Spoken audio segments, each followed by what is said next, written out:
This is the Rams Report. Here's Travis Rogers. After the first 4 weeks of the season, the Rams find themselves in a very serious hole after a 24-18 loss to the Chicago Bears drops their record to 1-3. The Rams dominated in just about every statistical category that there is, getting more first downs than the Bears, getting better on third down than the Bears, more total yards, more offensive plays, and more yardage per play.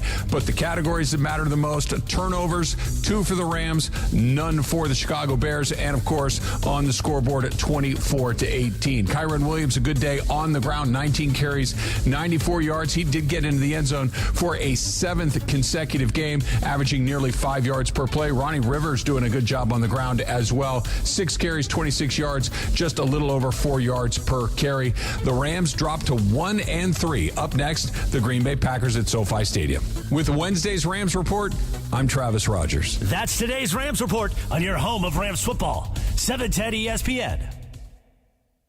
Individuals and businesses with tax problems, listen carefully. Do you feel like you're losing control of your finances? If you owe over $10,000 in back taxes or have unfiled tax returns, we can help you take back control. The IRS is the largest and most aggressive collection agency in the world, and they can seize your bank accounts, garnish your paycheck, close your business, and file criminal charges. Take control of your tax problem now by calling the experts at U.S. Tax Shield and take advantage of the Fresh Start program and new laws that may allow us to negotiate a settlement for the lowest amount possible. Our team of tax attorneys and enrolled agents can stop collections and get you protected so you can take control of your financial future. U.S. Tax Shield offers a price protection guaranteed quote to get you protected today. U.S. Tax Shield is A+ rated with the Better Business Bureau, so call now. 800-687-5192. That's 800-687-5192. U.S. Tax Shield. 800-687-5192. It's time for Sedano and Cap. A little sabor, and we're going to just nosh. It is George Sedano. It is Scott Kaplan. Sedano and Cap is on for your Thursday afternoon. I'm going to have to say respectfully, I'm going to disagree. Okay, why is that? I don't know. Here we go. Your afternoon drive is on. And we've got the world's, or at least 710's, biggest Padres fan here, Scotty Kaplan. Or we call him Cap. I guess he's now the biggest Padres fan here now that other guy's doing that thing. And sitting in for Sedano, who is traveling for college football action, the one and only corporate Greg Bergman. And before all you gutless scumbags on the internet say, oh, corporate Greg's putting himself on the air. Actually, we decided to put him on the air today because he's that good. And he knows more about the Dodgers in his little finger than you know. So why not have a little conversation as the NLDS is set? Dodgers-Padres. The road to Roberts' redemption hits the playoffs yet again. Will we be celebrating or busting bobbleheads? We'll find out. Let's get to it. Plus, producer D's here, and Lindsay Baseball, and maybe Funchy. I don't really know. And of course, by the way, we'll get to Cappy's recap of his Rosh Hashanah night 1 last night. Let's get to it. The LA Afternoon Drive takeover. A Jerusalem cherry. He likes to lay the wood. Yeah. You say kikuchi. Wacky forced radio stunt of the year. Ha-ha. Christopher can go to hell. Oh, nothing worse than the horse. Nah, man, black don't crack. Benjamin Pratt is like, how do you say his name? Asminger? Asminger. Hey, these Hard Knocks guys are all over me right now. It's like I'm back in Dayton. You are a bit killer. Because you got to talk about sperm. I mean, look at me. I'm a hot piece of ass. I mean, look at him. Sedano and Cappy with Corporate Greg, your Thursday afternoon right now. Yeah. Come on. Yeah. Yeah. Now there's 2 of us doing it. There's 3 of us not. Who else wants to jump in? Here we go. Come on, yeah. Come on, Funchy Lover. Come on, baseball.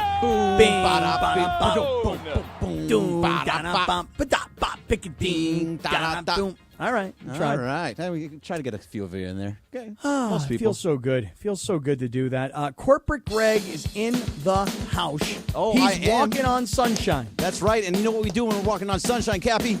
We say positive things about people. You know what we do here? Look at D. I love what D is wearing right now. He is wearing a Rui Hachimura Lakers shirt, and that is a fantastic shirt with the baby blue Dodger hat. Wait a second. Good fit all the way around. I love that. Not just the baby blue Dodger hat. Put that hat down just a little bit, and he still got the sticker on it. Yeah, that's how we we still do got it. the sticker on. Still got to keep the sticker on. Because that's how we do's it. I absolutely love it. I love what Lindsay Baseball's wearing. Got the Harvard shirt because she's the smartest person in this room by Ivy far. Leaguer. Is what it say? Said Ivy Leaguer. Yeah, Ivy Leaguer. That's exactly what you're. And I can't see Funchy Lover, but Funchy, I'm always really excited about what this guy wears. He's always looking fly. He's always looking good, Cappy. I really like how Funchy's always dressed. I can't see you though, Cappy. What are you up to? What you got going on? Why there? not? Why can't you see me? I don't know because now I can. Let's see. What is that? You got it. What does your shirt say there? It says the belly up. It's my favorite rock and roll club. That's what I'm talking. Is that the one across the street from the restaurant we went to when I went? No. That's my favorite dive bar. Oh, that dive bar was fantastic. Well, Corporate Greg's in the house. He's walking on sunshine. He's spreading positivity. You know what I'm saying? That's the way to do it. I can listen. Hey, DeAndre, Rui Hachimura T-shirt with that baby blue Dodger hat, huh? Yes, sir. Got to keep it clean. You know what I mean? Okay, you got to keep clean. You got to keep the sticker on the hat too, huh, dog? Always. Okay, really? Always? Never? You never take it off?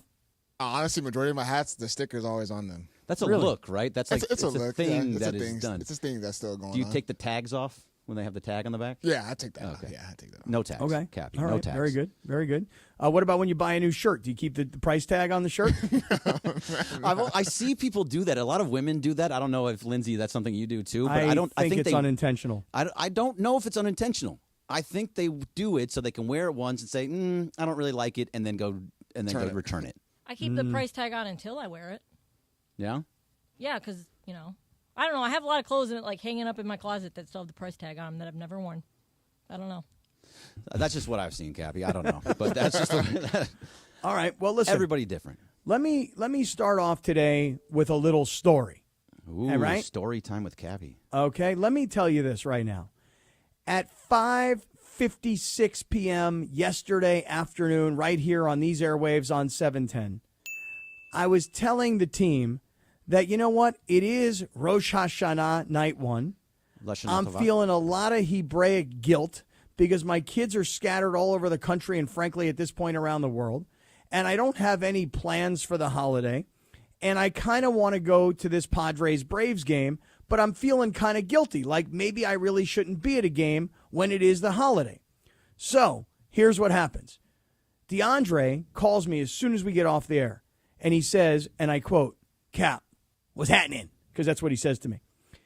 And I said, DeAndre, what do you think I should do? And he said, I think you should go to the game. DeAndre, do I have the story right thus far? Oh, absolutely correct. Even with the what's happening? With the what's happening, yep. Yep. Great. He's like, what's happening? I'm like, I don't know, man. I'm feeling kind of guilty. Should I go to the game? Should I not go to the game? And given the fact that DeAndre is not Jewish and he had none of the Jewish guilt, he was like, man, you got to go to this game.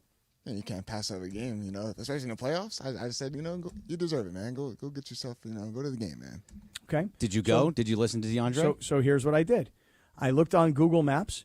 It was 49 minutes with traffic to get from the crib down to the park. To 6:49. It was a 5:30 start. It's about an hour or so in. You're getting there, what, fifth inning? The game started at 5:40. This is 6:05 p.m. It's going to take me 50 minutes to get down there just to park. I'm not going to get into this game till at earliest, call it 7:15. Oof. It didn't end till 8? So Ish. 8-ish, yeah. 8 and change. So I heard DeAndre and heard what he said. I said, you know what? I'm going to go do it. So I drove down. I parked. I got into the ballpark. By the way, really, you don't have tickets and stuff. You got to maneuver. You got to know where to go. You got to know who to see. You got to know how to act, the whole thing, right? Same with parking. And I get into the ball game, and the game is, and by the way, when I got there, it was 5-1. And Joe Musgrove, the Padres starting pitcher, had just hurt his arm and had come out of the game. And it turned into a 5-4 game, Bergie. And then the Padres closer comes in, and everybody gets super tight. Well, Robert Suarez has not been great down the stretch. So, as it turns out, Padres win. I'm standing there. It felt like the building was shaking. The fireworks are going off, and immediately, I'm not joking, I mean immediately, the game ends, the fireworks go off, and in about 30 seconds, it starts. Beat L.A. Oh, I know. Beat L.A. I turned it off so fast when that started happening. Dude, I shot a video, and I put the video on social media from where I was, and this guy hits me up on Twitter, and he says, There's no way you went down to the game. Rachel shot that video. You're home stuck on the toilet. That's what this guy tells me. Well, it sounds about right, but everybody knows I got, some stomach-related issues, especially with your underpants. But I went down there. I did it. DeAndre talked me into it. I went down there. I got into that game. I watched this team win. And then I hit the streets afterwards and walked, I don't know, probably 6 or 7 blocks of people screaming, going crazy. Town is alive. You don't get that at Dodger Stadium, because at Dodger Stadium, when the game ends, the parking, it takes you 2 hours to get out of the parking lot. No, it doesn't. No, it does. If you know what you're doing, you can get up pretty fast. And during a playoff game, everybody stays till the end, and everybody, especially when they win, stays and does that exact same thing. They sit there and they're cheering on their team, and they're excited. All I'm saying is that they don't spill out into the downtown area. They've got to go into the parking lot. And the last time you and me went to a baseball game, took us about 3 hours to get out of the parking lot because you didn't know what you were doing. No, I didn't know how to get around in the upper deck. That's totally fine. But I got out of there extremely fast. You walk out, you go right to your car, you go right out. It's totally fine. In and out in 20 minutes. That's it. Stop it. It's true. It's true. Right. In and out 20 minutes. Ask Jorge. Where's Jorge? You here still? He's not here yet. He's not All right. here anymore. So bottom line is this now. Here and we'll get started by talking about what's going on now. You wanted it, you got it. Padre fans wanted a chance to beat the Dodgers, and the Dodger fans have an expectation that they should always beat little brother. Okay? So, Bergie, let's get things kicked off today. Padres, Dodgers, Saturday, Sunday at Dodger Stadium. That's where we'll start. Bergie's in for Sedano. It's Sedano and Cap on 710 ESPN.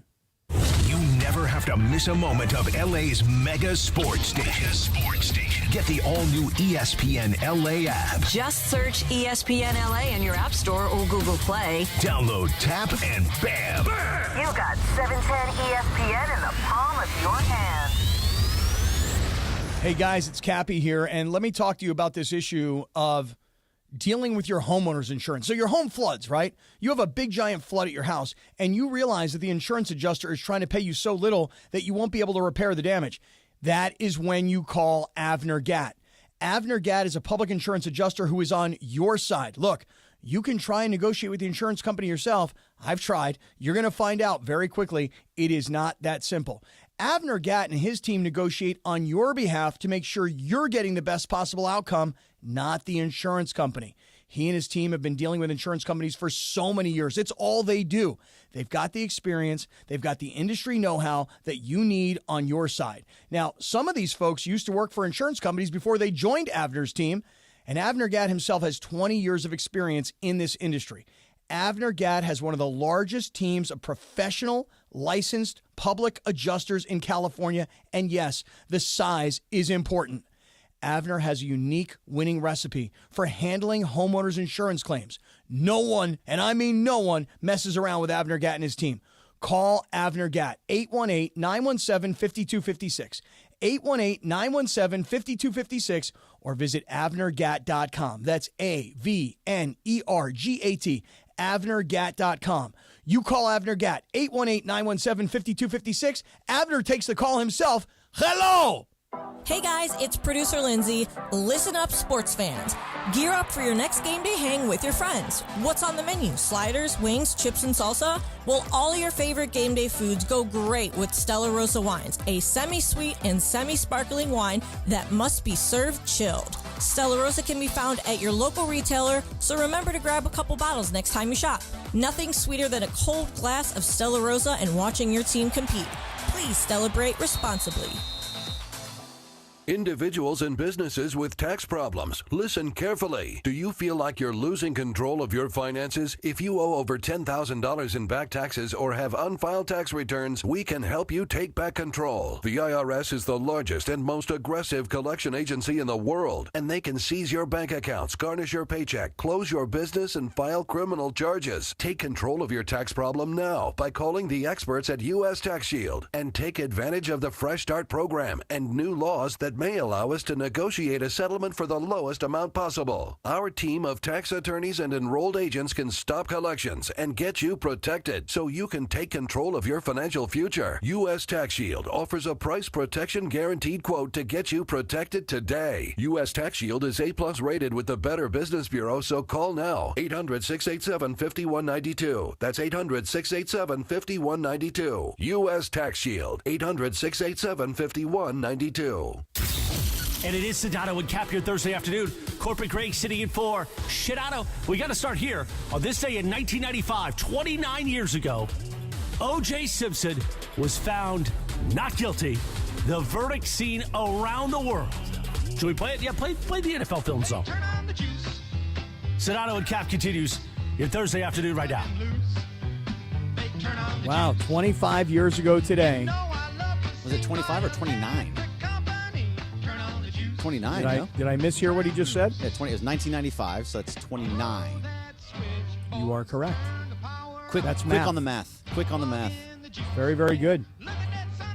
I'm telling you right now, I put out a video last night on Twitter, and this was at about, 8 o'clock, 8:15 last night, whatever time it was, of a video of the Padres wrapping up this series against the Braves, now getting ready for the Dodgers.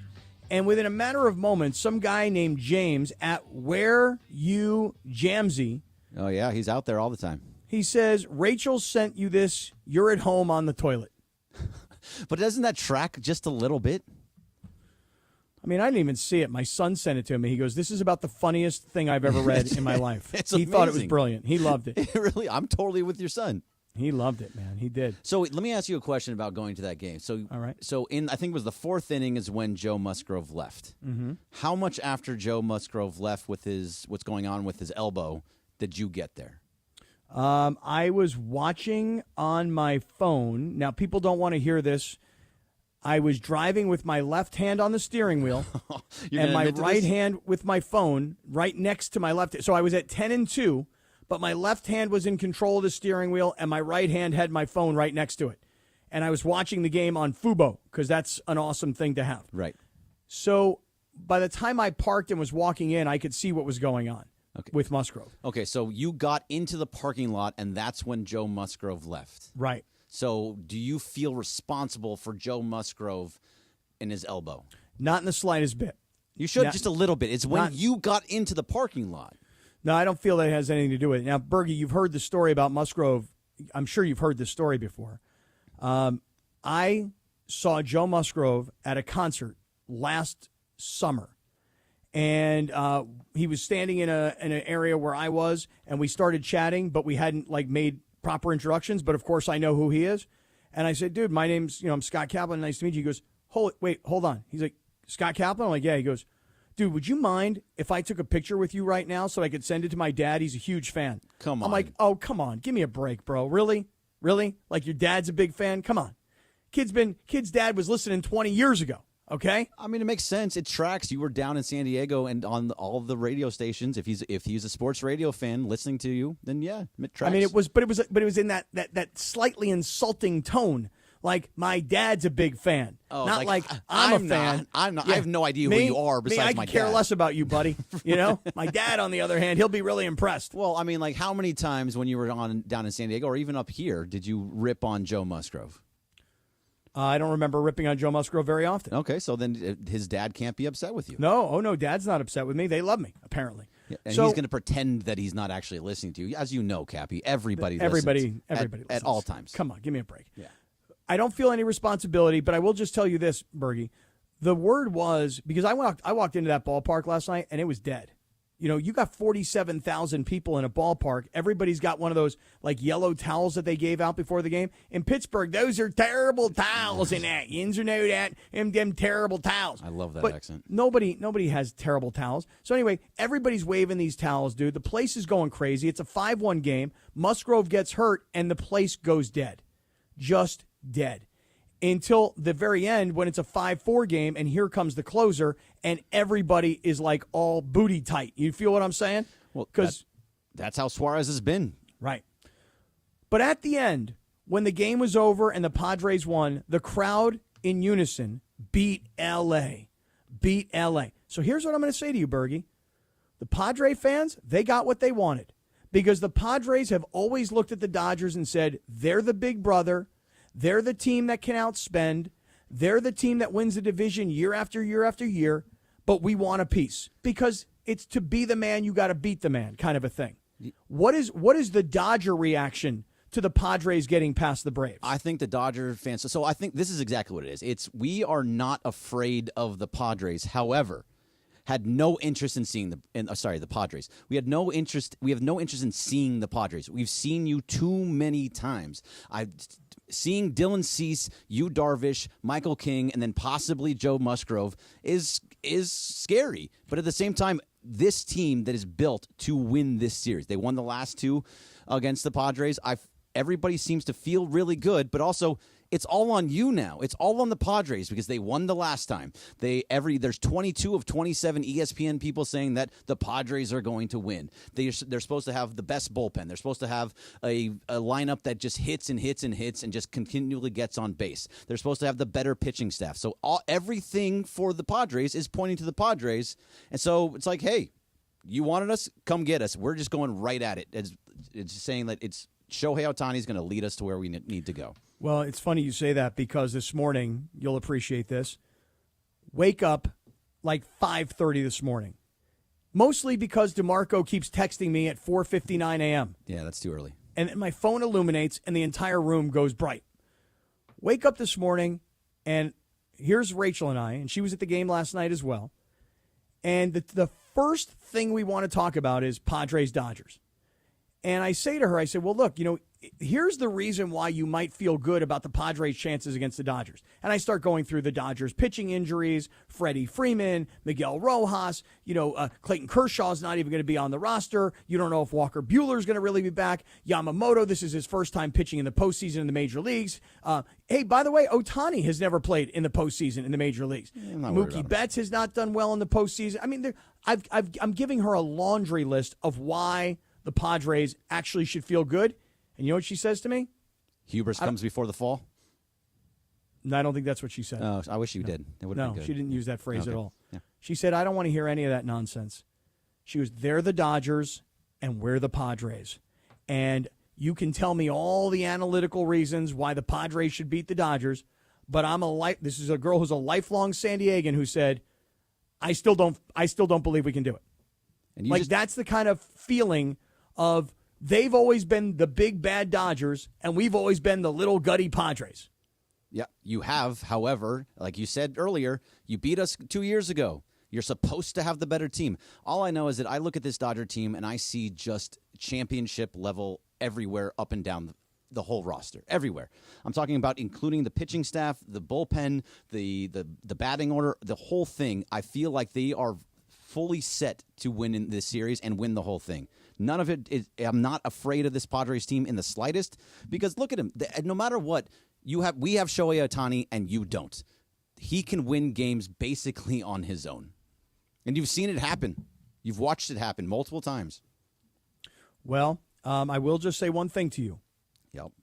Even before Ohtani got to the Dodgers, you've pretty much said the same thing to me every year for the last 5 years. It's a little bit different. I really feel different about it this year because of Ohtani. I know it's so easy to say Ohtani is the guy that's going to really push you forward, but he really does because every time that you wanted him to come through in a big moment, he has done just that. He got to 40-40 by hitting a walk-off grand slam. He got to 50-50 by having the greatest game in Major League Baseball history.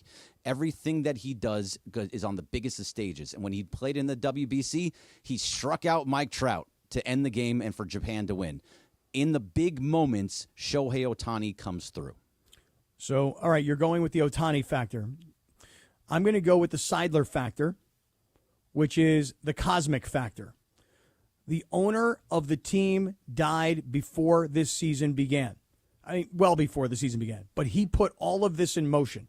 He's the one who started to spend the money. He's the one that changed the perception of the organization that they couldn't spend with the big boys, and he wasn't here for it. And that night at Dodger Stadium, when they pulled that triple play, that was from the heavens, or at least that's what I'm trying to convince myself of. You understand what I'm saying? Yeah, you're trying to convince yourself, but I'm going to go a different route with it. Those things are things that teams can kind of rally around. You know what we had in 2022? We had win for Vin Scully, the voice of the Dodgers for their basically entire existence. I know it's not the whole thing, but for most of it, my whole childhood. Win for Vin. You know what happened in the playoffs in 2022? All the good things or all the small things? Yeah, all the bad things. So you can go ahead and try to invoke Peter Seidler. We try to invoke Vin Scully. It just doesn't matter. All I know is this. This is the greatest thing that could have ever happened. I freaking love this. It's going to be a great series. Dodgers and Padres in the division series starting Saturday at Dodger Stadium, with Saturday and Sunday at Dodger Stadium, Tuesday at Petco Park, Wednesday at Petco if necessary, and back to L.A. on Friday if necessary. And I'm just going to say one thing before we move on. Let me ask it to you like this, Bergie. Mm-hmm. You're clearly, obviously, confidently taking the Dodgers to win this series. Absolutely. I'm still confidently taking the Dodgers to win the World Series. Okay. I'm going to go the opposite direction, obviously, and I'm going to take the Padres to win this series. Okay. Now, coming up, when Sedano lands in whatever little teeny tiny town he's going to call a college football game this weekend between Boston College and Virginia, I asked Sedano to call in, and here's why. Because Sedano keeps telling us, I've adopted the Dodgers as my new team. Okay, great. And then he calls the Padres the gutty little Padres as he looks down and puts his hand on their head. I'm going to make a bet proposal today to George Sedano. I like it. To see if George is willing to put his money where his mouth is. You think he's going to do it? What, is it going to be money? Is it going to be, are you going to shave each other's heads? What are you going to do? It won't be shaving each other's heads, but I'll just say it like this. If he's down for the bet and he wins, somebody like me will never live down losing this bet. Oh, I can't wait to hear what this is. But on the other hand, if I win and he loses, it won't be half as bad for him as it would be for me if I lose. Not half. I really need to know what this is. And by the way, I'm very excited for this bet because I have no idea what it is. Everybody stick around. Coming up, is Davante Adams going to force his way out of Las Vegas? We'll get to that story on the way. This is Sedano and Cap on 710 ESPN. Park, party, and play at Hollywood Park Casino. LA's premier card room now open 24/7. Tune in all this week to Travis and DeMarco to win the ultimate game day prize pack from Hollywood Park Casino. That includes this Sunday's tailgate party passes to HPC and game day tickets at SoFi. Listen for your cue to call 877-710-ESPN and don't miss your chance to win the ultimate game day prize pack. Tailgate passes to HPC and game tickets to SoFi, Hollywood Park Casino. Park, party, and play. Must be 21 and older to enter. This is the Doctor in the Dugout with Dr. Alan Byer. Presented by Hoag Orthopedic Institute. I'm often asked about people who suffer their first back injury, think they've pulled a muscle in their back, and they don't stretch enough as far as their back is concerned. So when do you seek care from a doctor when you've sustained a back injury? At Hoag Orthopedic Institute, we like to tell people that the most important thing is to watch and see if that back pain is radiating down your leg, causing any numbness, causing any weakness, or any bowel or bladder dysfunction. These are surgical problems usually and require a more urgent visit to the emergency room rather than waiting to see the doctor. If none of these signs are present, it's safe to wait it out, rest for a few days, and seek medical care from your doctor within a week or so. Hope that helps. Keep stretching your back. If that doesn't get better in a week or 10 days, that's when it's time to seek the orthopedic specialist. Hope this keeps you on the field, and keep listening. We'll be back soon. Keep listening for more on the road to recovery right here on 710 ESPN. Going through a life change, whether you're downsizing, you've inherited a home, or you're just ready for a change, Seller's Advantage is here to make selling your home easy. They'll buy it as is with a competitive cash offer. With Seller's Advantage, you're in control. Close as quickly as you want and do it on your own terms. Check out their reviews online and call for a no-obligation offer at 888-390-AS-IS. That's 888-390-2747 or visit sellersadvantage.com. Don't worry, sell happy with Seller's Advantage. Hey guys, it's Cappy. You've heard me talk about my personal situation with my divorce and subsequent custody battle in the past, and I know that you need a team behind you to get the justice you deserve. My friend Mark Reel and his team at Real Fathers Rights are here to help you guys. Visit realfathersrights.com/710. That's REEL. realfathersrights.com/710 or call 323-870-1611. That's 323-870-1611. Real Fathers Rights, the Fathers Rights Attorneys. Individuals and businesses with tax problems, listen carefully. Do you feel like you're losing control of your finances? If you owe over $10,000 in back taxes or have unfiled tax returns, we can help you take back control. The IRS is the largest and most aggressive collection agency in the world, and they can seize your bank accounts, garnish your paycheck, close your business, and file criminal charges. Take control of your tax problem now by calling the experts at U.S. Tax Shield and take advantage of the Fresh Start program and new laws that may allow us to negotiate a settlement for the lowest amount possible. Our team of tax attorneys and enrolled agents can stop collections and get you protected so you can take control of your financial future. U.S. Tax Shield offers a price protection guaranteed quote to get you protected today. U.S. Tax Shield is A+ rated with the Better Business Bureau, so call now. 800-687-5192. That's 800-687-5192. U.S. Tax Shield. 800-687-5192. Sedano and Cappy, your Thursday afternoon. Corporate Greg sitting in for Sha. Today is World Farm Animals Day. Cappy likes farm animals. And on this day in 1997, the number one alternative hit, Smash Mouth. Walking on the Sun. Sedano and Cap continues your Thursday afternoon right now. It ain't no joke. The world to sing it. Perfect harmony. It's going to surprise you, Cappy, but I loved Smash Mouth when they first came out. This is kind of the only song I know. I knew all the All-Star. All-Star, you know all of them. Oh, All-Star is their There's song. there's Hey a now, whole- Yep, you're an All-Star. Yep, exactly. Oh, that's Smash Mouth? Yep, sure Okay. is. What else do I know besides this song and that song? I mean, there wasn't a lot of other big No, hits. they had a lot of them, I feel like. You just don't remember. They were big in the 90s for a while. There was a movie about it was about, I don't remember, superheroes, and I can't think of what it was called. Oh, you mean that one movie about as I recall, fake it was like superheroes. It was like about superheroes and stuff. Yeah, That one? superhero stuff. They did Yes. the song from Shrek, I'm a Believer. Thank you. Right. Oh, Yeah, I'm a Believer. Oh, that's right. Yeah, the Shrek. the Yeah. Shrek song, not What Trek. movie Shrek. am I thinking Yeah, about? right. I don't know. Either way, I forgot. Anyway. what the movie's Why called. can't we Forget be it. friends? Can't get enough of you, baby. Oh yeah, there's a bunch. Yeah.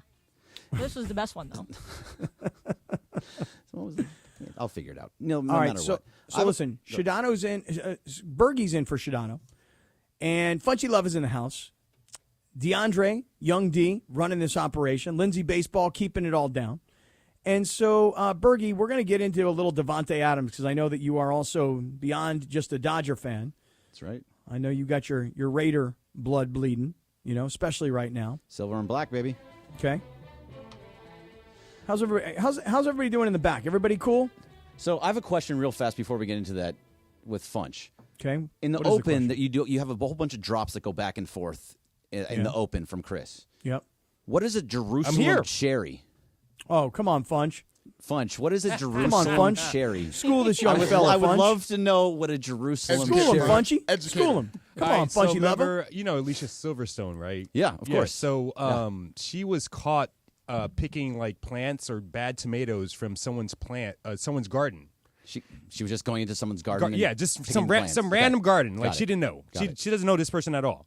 And she started eating the tomatoes, and she didn't know it was poisonous, and it ended up being a Jerusalem cherry, a poisonous plant. Get out! A form of nightshade, actually. He read this story about it because people were like losing it on her on social media. Like, Yeah. well, that's what you get for picking someone else's fruit. Exactly. You don't pick no one else's fruit. You shouldn't do that. But have you heard of a Jerusalem cherry before? Get out. That, Cappy? I have not heard of a Jerusalem cherry before, but then Funchy Love schooled me, so now he just schooled you. Yeah. And by the way, I'm fully schooled. I got news for you. If Yeah. I were picking tomatoes off somebody's tomato tree or whatever it is, the last thing I'd be doing is eating a tomato like an apple, Yeah. That's not the way You know what? to do it. That's what she was doing in the video too. Just picking it off the plant or whatever and just eating it. Okay? I want to tell you right now, Funchy Lover, and this goes for Young D, and this goes for Lindsay Baseball too. I would encourage all of you tonight to go get an apple, then dip it in some honey, and have that for Rosh Hashanah to symbolize a sweet new year. And that you should do that for the Hebrew brothers that are in the house today. Absolutely. I love that idea. Isn't that a good idea? It is. I'm going to do that myself. All right. So, listen. Davante Adams. The ongoing story of Davante Adams. You know, they asked Antonio Pierce, the media was in Vegas, and they asked Antonio Pierce, they're trying to get Antonio Pierce to say something because they started to ask him about, like, hey, did you like this Instagram post or whatever? And Antonio Pierce is not taking the bait. He is not talking about Davante Adams. Here's what the Raiders head coach said when the media tried to grill him about it. Yeah, I'm just focused on Denver. Of course that's the answer. He is pulling his best Bill Belichick. I'm just focused on Denver. Yeah, I'm just focused on Denver. To me, it's like when Marshawn Lynch said, I'm just here not to get fined. I'm here so I won't get fined. Shout out. So love Marshawn Lynch. Yeah, absolutely. He's amazing. But by the way, like, it's what else is he supposed to say? Well, he's looking at a Belichick type situation. Remember, Belichick famously said, "We're on to Cincinnati." We're on to Cincinnati. Right, and that is exactly that is all Antonio Pierce is going to say about Davante Adams. We're focused on Denver. Yeah, I'm just focused on Denver. That's exactly what he should be saying. But this is something that is just a Raider thing that just happens, Cappy. This is something that it's happened 3 times already. So first it was Randy Moss, came over here, hated the entire system, didn't want to be here, got traded to the Patriots and became the greatest receiver of all time, and almost went 19-0 with Tom Brady. Then it happened in 2019. Wait a second. Almost went 19-0? Almost, yeah, they went 18-1. Yeah, I mean, they didn't win the Super Bowl that year. They did not. So it's an interesting piece of phraseology right there. They almost went 19-1. Yeah, but they went 18-1. That's 19. They almost they went 19-0. Yeah, they almost did. They went 18-1. Remember that was the year that was the helmet catch, right? Yes, that was exactly David Tyree. Like just a ridiculous catch that should never have happened. It was nonsense. But no matter what, this is what happens with big time wide receivers for the Raiders. It happened in 2019 with Antonio Brown. He came over here, he got traded from Pittsburgh, and he was just a mess from the entire time he got here. Then he had to issue apologies. And I don't even remember. Yeah. I literally do not even remember Antonio Brown going to the Raiders. He was only there for a few months, and right before the season started in September, they had to just waive him because he was a mess. He was using a helmet that was like he was using his old helmet in Pittsburgh, but it was against the rules to use that helmet. It was just a whole mess for them, and he left, and then he went to the Patriots. And look what happened with him with the Patriots. He was actually pretty good with Tom Brady because that's what Tom Brady does, makes good wide receivers. And now it's happening again with Davante Adams. He doesn't want to be here, and he's going to get traded, and they better get something good out of it because it's driving me nuts that every single time a good wide receiver comes to the Raiders, they got to go. Well, I mean, listen, in the case of Davante Adams, if you're trying to give him the benefit of the doubt, and that's if, he was sold on coming to the Raiders to play with Derek Carr. And not only did it not work out with Derek Carr, the organization essentially humiliated Derek Carr. I mean, is that too far? Am I exaggerating here? Derek Carr had been drafted by the Raiders. He started as a rookie for the Raiders. He'd gone through head coaches and offensive coordinators year after year after year. He was the face of the franchise as they moved from Oakland to Las Vegas. He put up with so much organizational dysfunction that Derek Carr thought he should have been treated better. And not only did they replace him with quarterbacks that Davante Adams, he thinks they're no good and puts them in and has put him in compromising positions. All you have to do is go back and watch that show last year, Bergie, Receiver, and you will know that Davante Adams wanted out last year. Oh, he's been wanting out for a while. Jimmy Garoppolo was not it for when he was there, and Aiden O'Connell is definitely not a great quarterback. Gardner Minshew just can't really find him as much as he wanted to. I understand that. I understand that portion of it. But to go back to Derek Carr, I do not think that they humiliated Derek Carr. Derek Carr did not really do as much for the Raiders as he really should have. He was every single time they would get into the red zone, it was pretty much a guarantee that he was going to throw an interception into the end zone in a moment that actually mattered. So it was time for Derek Carr to move on. Now, unfortunately, Davante Adams came right at that time. There was time for him to move on. They just chose the wrong way. The way that they went out with Mike Mayock and all those guys that decided that Jimmy Garoppolo was the right choice, that was a problem. But I think with Antonio Pierce that they are now going to have at least a system in place. They've built the defense up, even though they have some injuries, and now they just got to get the quarterback right. So if he just stuck around, maybe, but he's running out of time, man. That guy's 32. Been hurt. He's 32 years old. He's been in the league, I want to say 10 or 11 years. He's not hurt. He's well, listen, he ain't hurt right now. It's business decisions. Right. He ain't hurt right now at all. Going forward as well. That's right. He's making business decisions. And the business decision is, I'm not risking my body for this crappy franchise. I'm out of here. Me, I'm a spiteful guy. If you told me that you don't want to play for our team and you got such a problem with our team, dude, I'm sending you to the worst team I can possibly find. How's Carolina sound about now?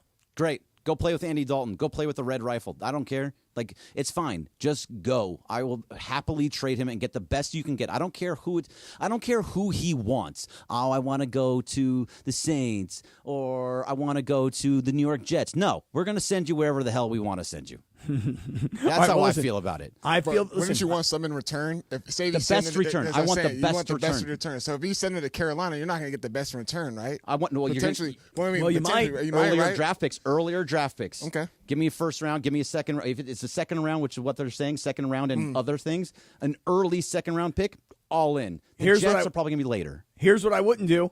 I wouldn't give him what he wants. I wouldn't give him Aaron Rodgers. I wouldn't give him Derek Carr, and I wouldn't give him a team that's winning. Nope. All right, you're listening to KSPN Los Angeles, and this is a Good Karma Brands radio station. Hey, I want to talk to everybody for a minute here, Bergie, and this includes you, about Prize Picks. I would like everybody who has not done this yet to do this today. Download the Prize Picks app, use our code Cappy, Kappy, and when you make your first $5 play, they're going to give you a $50 bonus whether you win or lose. You've probably seen all the TV commercials where they're talking about this. All you have to do is download Prize Picks, use our code Cappy, Kappy, play $5, win or lose, you immediately get a $50 bonus in your account. Now tonight, I only have 2 plays so far. I'm looking to add to it. I've got Baker Mayfield baseball. You ready for this, Lindsay? Baseball for less than 243.5 passing yards tonight against Atlanta on Thursday Night Football. And I've got the 2 kickers together to combine for a field goal of longer than 48.5 yards. So I've got somebody kicking a field goal of longer than 48.5 yards. I've only got 2 plays right now. It's a $20 play to win $60, but I'm going to add to it before this game kicks off. Thursday Night Football, let's do it. Let's do it on Prize Picks. Download Prize Picks, use the code Cappy, Kappy, make that $5 play. You get $50 automatically. Let's play together, let's win together, and let's do it on Prize Picks. It's the Travis and DeMarco Show. Every weekday morning and night. Hey, football fans. There is nothing sweeter than a cold glass of Stella Rosa and watching your team compete. But Stella Rosa wants to make it even sweeter and hook you up with the chance to win an experience to the biggest game of the college football season. You could win 2 tickets to the game, airfare, and a hotel for you and a friend. Head over to ESPNLADreamTicket.com to enter the Dream Ticket Sweepstakes presented by Stella Rosa, America's favorite semi-sweet, semi-sparkling wine. Please celebrate responsibly. Must be 21 or older to enter.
If the Padres win, you wear a Padres uniform with a Fernando Tatis wig for 1 full week of broadcasts.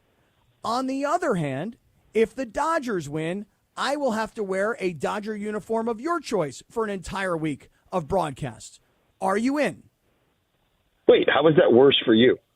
Oh, dude. In San Diego, I'll never, ever, ever hear the end of it because people will snap pictures and they'll have pictures of me all over the internet wearing Dodger gear. I'll never live it down. For you, if you wear San Diego gear in LA, people will be like, all right, it's your adopted team, big deal. I'm telling you, it's 90-10 worse for me than it is for you. But that's how confident I'm feeling about this series. So, first of all, what would the Fernando Tatis wig even look like? What are we talking about here? I don't even know. It's called Tatis. It is it's like little dreads coming out of the back of your hat. I mean, all right, listen. First of all, this doesn't seem like it's much worse for you at all, to be honest with you. Maybe I'm wrong here, and I'd love to hear from the rest of the group, like, Ray of Sunshine over there. Walking on Sunshine. I'd like to hear from him. I'd like to hear from Lindsay Baseball. I'd like to hear from DeAndre, Funchy Lava, if he's there. I don't feel like this is any worse for you.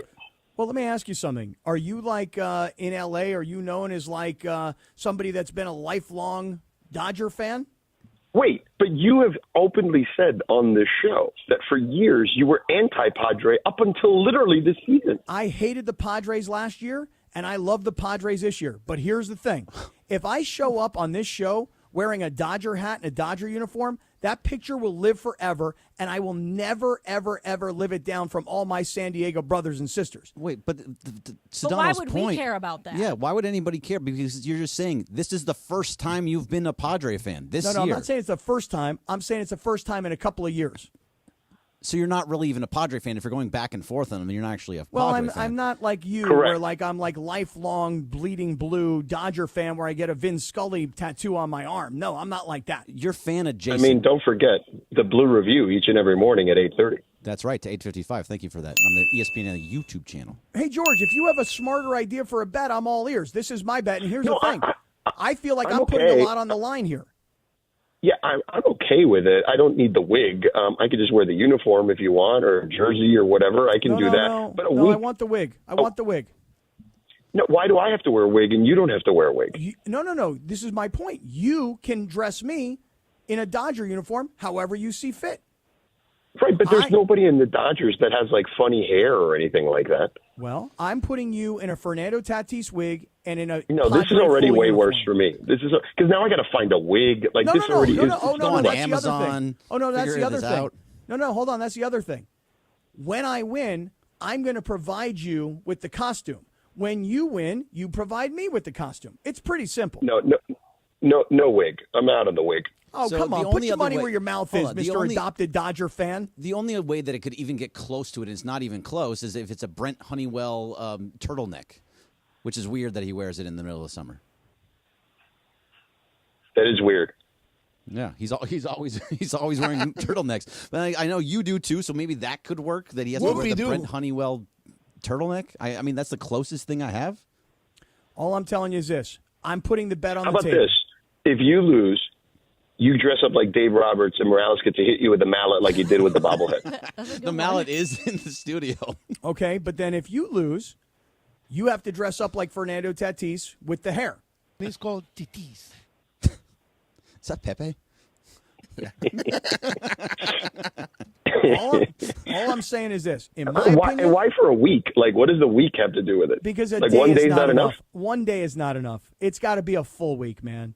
But I'm not even there for a full week this time of year. Well, then you know what? You'll have to be on the road wearing a Fernando Tatis wig with a Padre uniform on when you're doing the show. No, that is definitely out of the question. You see, come on, man. Mr. Adopted Dodger fan, come on. I'm willing to do it for a day. Okay, with the Tatis wig? With the Tatis wig for a day, yeah. All right, for a day. If the Dodgers win, I have to wear a Dodger uniform. If the Padres win, you have to wear the Tatis wig. With Wait, the but Padre there needs to be more than just a Dodger uniform because if I'm wearing a wig, there needs to be something else, to Bergman's point. Right, You there has to figure be it out. two things. So we got to take a look at all the Dodgers because trying to think of what they actually look like. Nobody is really out of bounds on what they do. There's nobody has any crazy hair. Or right. There's nobody that looks. They all look kind of they're very clean cut, right? Like there's nothing like there's no crazy hair. You know what I mean? How about like unless we make? Oh, you know what? What about the Brusdar Gratterall mullet? Oh, that one's good. Or with the Teoscar Hernandez beard. It's a really big beard. Okay. I mean, listen, I know Dustin May's not around, but you could have that carrot top wig. Oh, yeah. Yeah. That's for next year, though. Oh, it's the Tyler Glasnow hair. You got to get him just a wig and have that really long hair. Okay. He's also not around, but I could do that. Yeah, but he's still on the team. Yeah. All right. Listen, all I'm telling you is this. I'm feeling so confident about this series from the Padres side that I'm willing to take the risk of having to wear all that Dodger gear where I will never live it down again in San Diego. On the other hand, George, you're feeling so confident about your adopted team, the Dodgers, that I want you in the Tatis wig. That's all. George, you want to know what Debbie has to say about this? Debbie in the circle says, Cappy lies so much. Stay out of Dodger Stadium. We don't want you there. What does that have to do with Debbie, yeah. It doesn't. It's just funny. Exactly. Hey, Debbie, go back to the wherever you work in Long Beach and get back to work, girl. To George's point. Why does Debbie hate you so much? To George's point, she said all of a small Cappy is a Padre fan, SMH sometimer. She's calling you a sometimer. I mean, that's what it's kind of sounding like. It's kind of like Ireland and his You're not really like this huge Padre fan, but I'm willing to do the bet. I mean, it's fine, but I feel like we need to find something else than because since I got to wear a wig, that's an extra added bonus here. You know what I mean? Right.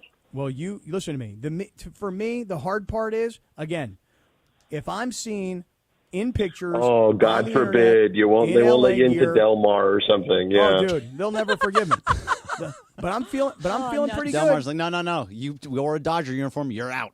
I'm feeling pretty good. They're never going to let you do Stable Wars 3. Oh, no. Stable Wars 3 is coming back now. There's a whole new deal. Yeah, it's a whole new deal now. Hey, I saw that Yachtly Crew is going to be at Del Mar. That's right. If the Dodgers win, you sign me over a piece of Cited. How about that? Ooh, that's interesting. That's not interesting. That's ridiculous. No, just sign over a little bit. I kind of like that bet, George. That's a good one. Okay, then, George, you put up something of equal value, and then you got a deal. Can I get a valuation on Cited? Sure, but I'll tell you what. If the Padres win, I call the college football game that you're scheduled for that week. You gonna fly out? Well, that one's actually out of my control. I don't think that's going to be able to be something I can pull off. To be honest, what if he's your spotter? Can he be your spotter? I don't want a spot. Oh, well, you need something. No, Cappy wants a spot on TV is what he wants. I don't want to be a spotter. How about this from Cisco Rocks? It says, if Cappy loses the bet, he needs to wear a mariachi suit a la Joe Kelly. Mariachi Joe. Okay. Oh, no. What we do is we make you... No. Don't the Dodgers have a mariachi band, dressed in the Dodgers outfit? Sure do. Just like the Rams have that, too. Yeah, absolutely. See, I like that. That makes, and you got to we got to get you a guitar, no question. Oh, yeah, I think that's way better. There it is. So you're a mariachi with a guitar. A Dodgers mariachi. Yeah, Dodgers mariachi, and Sedano has to wear the Tatis Let me ask hair. Beto if he can get us a Dodgers mariachi outfit. Hold on. All right, well, you talk to Beto. Everybody stick around, and if anybody's got better ideas, okay, everybody other than Debbie who doesn't have anything good to say about anything except Sedano. Walk on sunshine, Debbie. If you got a better idea for a bet between me and Sedano, his adopted Dodgers, and my sometimes Padres, you go for it. You put it in the circle of trust. This is Sedano and Cap on 710 ESPN. The LA home. Hear the excitement of Kings hockey this season. This fall, 710 ESPN and the all-new ESPN LA app is your home for every moment of the Los Angeles Kings. Hear the excitement of Kings hockey this season. In only one place. Easy to access, easy to find, easy to enjoy every Kings game and your favorite Kings podcasts. 710 ESPN and the all-new ESPN LA app. Hey, it's Travis. And DeMarco. Hey, accidents can be shocking, devastating, and difficult to deal with, which is why you should never deal with them alone and have family on your side. Joseph S. Normand and his trusted team are family, and they're here to help you achieve the maximum compensation you deserve. You know, when my son was in an accident, we called Joseph at 213-747-2000, and he was able to help. You have many choices in a legal team, but family always comes first. Visit normandlegal.com or call 213-747-2000. That's 213-747-2000, the law offices of Joseph S. Normand. Hey everybody, it's Cappy here. Hey, if you've been thinking about selling your home, the real estate market is changing right now. So before you call an agent, let's get you to call Seller's Advantage. Seller's Advantage is focused on the seller's needs and will make you a competitive cash offer, and you can close in days. They're the go-to choice for homeowners looking to sell their homes fast. No agents, no commissions. Getting your home ready to list for sale can be expensive and very complicated, and you may not want people walking through your house all day long. Seller's Advantage makes the selling process so easy so that sellers walk away happy. They may even offer you a $10,000 advance to help with all your moving expenses. So get a no-obligation offer at 888-390-AS-IS. 888-390-AS-IS, 888-390-2747, or you can go to sellersadvantage.com. That's sellersadvantage.com. Don't worry, sell happy with Seller's Advantage. Enter for a chance to win the ultimate winery experience at Francis Ford Coppola Winery. With airfare for two, a two-night hotel stay, and a winery tour. Enter at ESPNLA.com. Must be 21 and a California resident. Prize awarded as a gift card. Francis Ford Coppola Winery, Geyserville, Sonoma County, California. Enjoy responsibly. When pain keeps you from doing what you love, Hoag Orthopedic Institute gets you back to you. We are ranked number 18 in the nation and number 1 in Orange County for orthopedic and spine care by U.S. News & World Report. From the surf to the green, our world-class doctors are there, which is why more Californians choose Hoag Orthopedic Institute for orthopedic and spine care more than any other hospital. At Hoag Orthopedic Institute, there is no one better at getting you back to you. Proudly founded by premier physicians in partnership with Hoag. Learn more at HoagOrthopedicInstitute.com. Every 40 seconds, a child is reported missing. That's 2,000 children every single day. It's a heart-wrenching reality that we can no longer ignore. Find the Children is a non-profit organization dedicated to helping find missing kids. You can be a part of their mission by donating your unwanted vehicle, running or not. Call 1-800-294-0222. We guarantee that you will receive the maximum tax deduction. We provide fast, free pickup with 24-hour response. Call 1-800-294-0222. Find the Children provides crucial resources to help find missing children and educational materials to teach kids how to recognize and avoid predators. Our recovery programs have a proven track record of reuniting kids with their families. It's time to act. Donate your unwanted or unused car. Help us build a world where every child is safe. Pick up the phone and call 1-800-294-0222. Together, we can bring these kids home safely. This advertisement was paid for in partnership with Cars R Us and Find the Children. And it is Sedano and Cappy here Thursday afternoon. Bergman in for Sha. I went in, you can always stream the show on our YouTube channel at ESPN Los Angeles. I did something and I went in the YouTube chat. My first appearance ever in an ESPN LA YouTube chat. I think in a YouTube chat period. Wow. It's a little weird in there, I'm not going to lie. All right. On this day in 1999, the number one R&B song, Mariah featuring Jay-Z, Heartbreaker. Sedano and Cap continues in Thursday afternoon right now. Yeah, I will agree. It is a little weird. It is a little weird being in the live YouTube chat on ESPN LA. This is Sedano and Cap. Bergie's in for Sedano, but Sedano is in the Delta Club or something in some airport in Atlanta, I think. Now, Bergie, before we get back, because now people are coming up with creative bets. Yeah, I like them. Before we get back to it, there is what I would call some form of breaking news related to this Dodger-Padres series, particularly Game 1. You want to give it to us? So Yoshinobu Yamamoto is now pitching in Game 1, and Jack Flaherty is going to pitch in Game 2. They're switching it up, and that's because the amount of rest that Yamamoto needs, it lines up with pitching him on Saturday. So I actually really, really like it. Lines up with pitching him this Saturday, or it lines up with pitching him the following Saturday if he needs to be on 5 days rest? Well, explain. So on this Saturday. So the last time he pitched was on last Saturday, and the way it works, he can pitch this coming Saturday because if they wait one more day, then he's not on his normal rest. So he could possibly come back for Game 5 on Friday if necessary, but probably not. They probably would pitch Flaherty, I would assume. Okay. George, there are people who are coming up with much more creative options for this bet between you and me. You're gonna take the Dodgers. Let me tell you what Beto suggested. Do you want me to tell you what he suggested? Yeah, let me hear.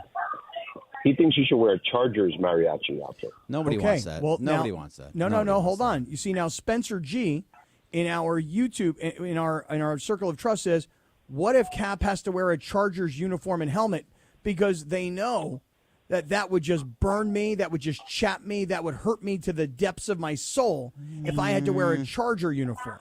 I don't like it. It's different sports, and nobody wants Chargers anything anywhere. Okay, George, thoughts, feelings, feedback, commentary. I don't know. We'll see. We'll make it a democratic process, Cappy. How about that?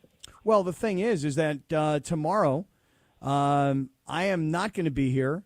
So I think we need to have this bet done and nailed down today. No, I agree with that, but we can have a democratic process, like within the people at the station. Okay. Okay, well, then let's start things off. DeAndre, what do you think here so far? I want Sedano in a Fernando Tatis wig and in a full Padre uniform. Top to bottom, that's what I want. But he doesn't seem to think that me and Dodger gear is a big deal. So what do you think? What should we do? Yeah, I feel like we got to up that a little bit more as far as on your end. Just a little bit. Thank you, DeAndre. Okay. Funchy Lova, any thoughts, any feedback here? I like the Charger uniform. You despise the Chargers more than anything, and I think you should wear, like, full pads as well. But I don't know, though, because that doesn't really – it's not related to what's going on during that, But it's something that he despises. He hates him so much. It's baseball and football. I just don't think they equate. Yeah. Okay. Lindsay Baseball, your feedback here. I think you should have to brush your teeth after it was swirled around in the toilet. Oh. Ooh. Whoa. That's excessive. That's kind of gross. I just Googled punishments for losing a bet, and that was the first one I saw. That caught my eye. that one's really gross. Punishments for losing a bet. Now, is that toilet, is that clean, like nobody's gone in it, or is that like somebody got up and walked away and I didn't think clean up? that would be left up to the democratic process as well. Okay. George, are you down for dipping a toothbrush into a dirty toilet and then brushing your teeth with it? Absolutely not. What about whoever loses must eat 5 pieces of raw garlic in one sitting? Doesn't that burn? That will I don't know. burn I've your never eaten mouth. raw garlic. It's good though. No, nothing that actually is gross. Let's not do any of that. Yeah, and I'm already getting the obvious, hey, whoever loses should shave their head. Here's the problem. I don't want to shave my head, all right? Well, Sedano won't shave his head. He's got to be on TV. George, you think you would look good bald? I mean, it's pretty tight these days right now, but yeah, I don't want to go any tighter than this. What about sing a song of the winner's choice?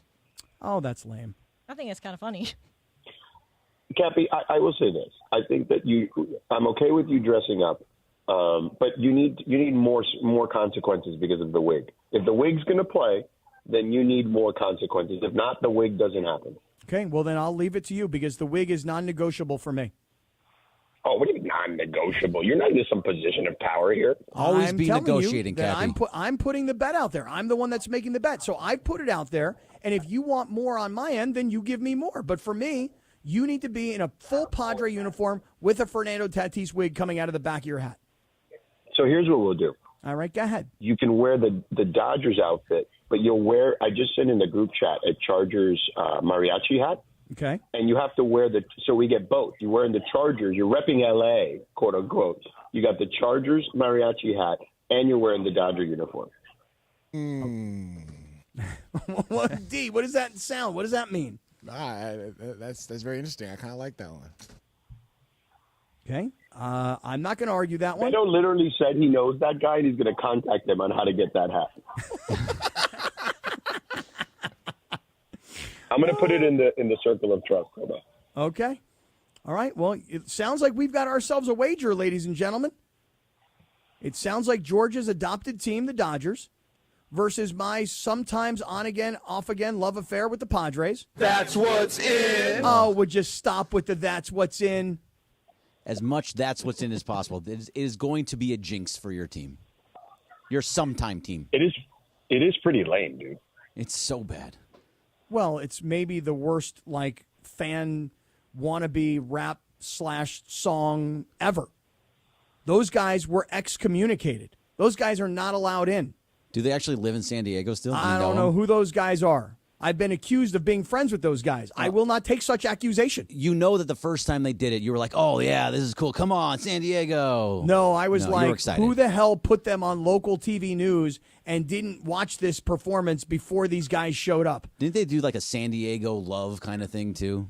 No, that's a different group. Oh, that's different. Slam Diego Love. Yeah, these guys. That's those guys. It's the same guys? No, Oh, my not God. the same guys. Not the Oh, same they're guys. different guys. Corny. They're different guys. Oh, different Oh, guys. wait, Oh. I've never heard that. Come on. Never heard that? We're not playing the whole thing. No. Play it we're again. not- Play it no. again. No.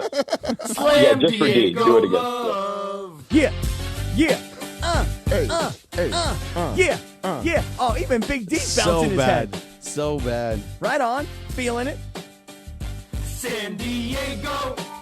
Oh my God, how terrible! So bad. San Diego loves the Padres. This is what San Diego is about. This is what they put in. They put in That's What's In and Slam Diego Love. Listen, You know what? This song- I will say that this whole like making up a song about your sports team thing is very small market. It's very Cleveland. Very Cleveland. That's the thing. Wait a second. So I kind of think That's What's In's the better song now. They're both awful. I kind of like That's What's In. No, you don't. Yeah, because it's a cappella. You know what I mean? There's no music behind it. I mean, the full version is pretty good, you know? I don't know if I've ever gotten through the first part of that. You There's don't- no you- way. You've There's not no made way. it through the first few lyrics, really? First time I heard That's What's In, I'm like, that's it. I can't that's do a good this. song. That's what's out. Let's get it out of here.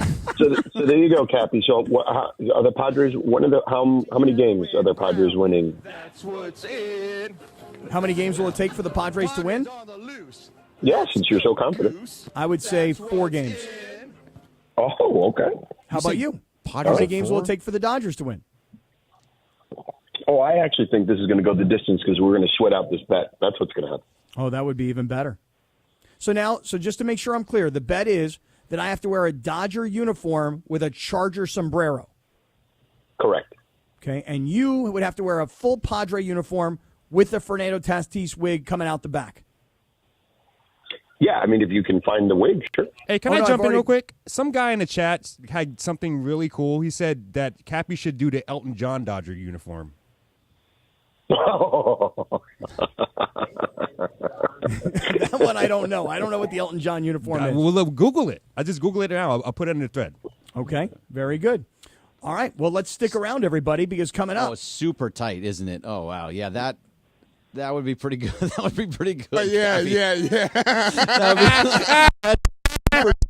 Wait a second, Oh, guys. yeah, got Cappy. Taco meat all hanging Oh, out. yeah. Like that's strong. What's hanging out? What Oh, kind yeah, of meat? Cappy. Taco meat? Yes. What's taco meat? You know what the taco meat is? The chest Come hairs, on, the man. chest hair. See, I got Oh, taco all right. meat, Hey, you know. listen, I thought it was something Yeah, else, you don't man. know I thought we about were heading taco meat, man. south. That's a sweet Stay outfit. up. Stay up. All right, I want to see this picture of the Elton John Dodger uniform before I Yeah, agree to it's the anything. old school one. I The like old it. school one. I Hold like on it. here.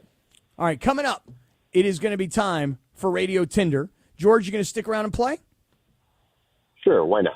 All right, before we get there, I want to talk to all the Trojan fans out there. Hey, if you want a chance to win tickets to the USC-UCLA rivalry game at the Rose Bowl, let me tell you what to do. Make sure you grab an icy cold Coors Light and then visit CoorsLight.com/collegefootball. That's CoorsLight.com/collegefootball and enter the keyword SCORE for your shot at tickets and other great weekly prizes. Thanks to our great friends at Coors Light, the official beer of college football, they are also a proud partner of the USC Trojans. Don't forget, by the way, 21 means 21s. I'm talking to you kids, all right? And remember to always celebrate responsibly. No purchase necessary. It started on 8/1/24. The contest ends 1/21/25 at 9:59 p.m., just in case it's 9:58 and you need to know. Must be a legal resident of the 50 United States, 21 years of age or older, void where prohibited, and use the keyword to get the entries for keyword prizes. See official rules at CoorsLight.com/collegefootball for entry instructions, keywords, odds, prizes, and restrictions. Molson Coors Beverage Company, USA, LLC, 250 South Wacker Drive, Chicago, Illinois, USA, 60606. Tinder's coming up. 710 ESPN, the destination for LA sports this fall. Here comes LeBron and slam dunk right in Paul George's face and a foul. Lakers basketball. Got it back. Another three. Good. What a night for us. Rams football. Cup of the 6, Cup to the pylon. Touchdown, Cooper Cup. Touchdown, LA. The USC Trojans. Hands off the marks. Up the middle. Into the end zone. Touchdown. They're going wild in half of this stadium as the Trojans are going to pull off the upset. How do you do? LAFC. Oh, flip for LA Football Club. The LA Kings and Angels Baseball. The all-new ESPN LA app, your destination for LA sports. Hey, it's Mace. NBA basketball is 19 days away, and the best place to watch all the action is Cosm. It's revolutionary technology bringing the sports experience to life. Visit Cosm.com. Enjoy NBA action in shared reality all season long. Hey guys, it's Cappy here, and I want to talk about my friend Avner Gatt, a public adjuster. Now, many of you guys have asked me, why Avner Gatt? What makes his team so unique at handling insurance claims? So let me tell you something. I've been working with Avner and his team for a while. I can tell you this. Avner Gatt has a dynamic team that's highly effective and successful because these folks come from a very diverse background in the insurance industry. For example, some of them used to work for insurance companies before they joined Avner's team. Yes, they actually chose to switch sides when they realized the effectiveness of Avner's team's work. Some of them used to be in the restoration business, rebuilding homes after disasters. Some of them used to be in the contents handling business, moving homeowners' belongings to a safe place for restoration and storage. Some of them were experts in hazardous materials handling, like asbestos and lead testing. That was their daily work. And some of them were members of law firms handling bad faith claims and general business disputes. You see, diversification is the name of the game. When you are represented by Avner Gatt's team, you have the entire team's experience and know-how by your side. No one, and I mean no one, messes with Avner Gatt and his team. So call Avner Gatt right now. 818-917-5256. 818-917-5256. That's AvnerGatt.com. AVNERGAT. AvnerGatt.com. When you call him directly, Avner Gatt and his family, they take the calls themselves. Avner Gatt says, hello. If you have ever thought about remodeling your bathroom but were worried it would take too long or cost too much, then stop worrying. Right now, Jacuzzi Bath Remodel has designed a collection of high-quality custom products and perfected the one-day remodeling experience so you can enjoy your new bathroom faster than ever before. It's a worry-free bath remodel from the most trusted brand name in the business, Jacuzzi. A jacuzzi bath system fits in your existing tub space. It's a no-mess installation with an amazing style selection, factory-certified installers, and a limited lifetime warranty. Call 800-717-4599. That's 800-717-4599 right now and get 50% off installation with no interest and no payments for 12 months. Replace that old bathtub today with a walk-in shower for a safer bathing experience. If you have lived in your home for over 15 years, it's time to remodel your bathroom. For a virtual or in-home appointment, call 800-717-4599. That's 800-717-4599. 800-717-4599. And it is Sedano and Cappy, your Thursday afternoon. Radio Tinder time, we like to play a TV theme. Have to do this on this day in 1955. The Mickey Mouse Club premiered on ABC. Oh, boy. You can follow her at Lindsay Baseball on Twitter or Instagram. Don't forget about our sponsor, Tequila Mandala. Always swipe right on Tequila Mandala, founded in the city of Downey, just like me. Take it away, producer Lindsay. Thanks, Christopher. It's a great song. All right, guys. So, Radio Tinder time. Some critics have been questioning Al Michaels over the past, this season and last, over his, quote, lack of enthusiasm while calling the Thursday Night Football games for Prime. Uncle Al was on the Pat McAfee show earlier today, and he was asked about this. So here's what he said. I don't scream the game at you. I don't holler the game at you. I never have. And, when people go back and they say, Pat Summerall was one of the greatest of all time, and he was. Remember how Pat did the game? 2nd and 5. Gain of 3. Right? He didn't blow you out. You have to save it for the moments. And I think when you look at, Joe Buck, you look at Jim Nance and myself, and we did, 17 of the last 18 Super Bowls. We don't scream the game at you. We don't holler the game at you. But there's a whole bunch of people around the country. Look, it's a very diverse country of 330 million people. And there are some who want you to, whoa, it's 4-2 in the basketball game. Whoa! If it's 4-2, where do you go at 102 to 101? Where do you go? Yeah. You got to leave some room. Yeah. All right, so that's funny. Do you think that Al Michaels should be a little bit more enthusiastic during Thursday Night Football? Swipe left or swipe right?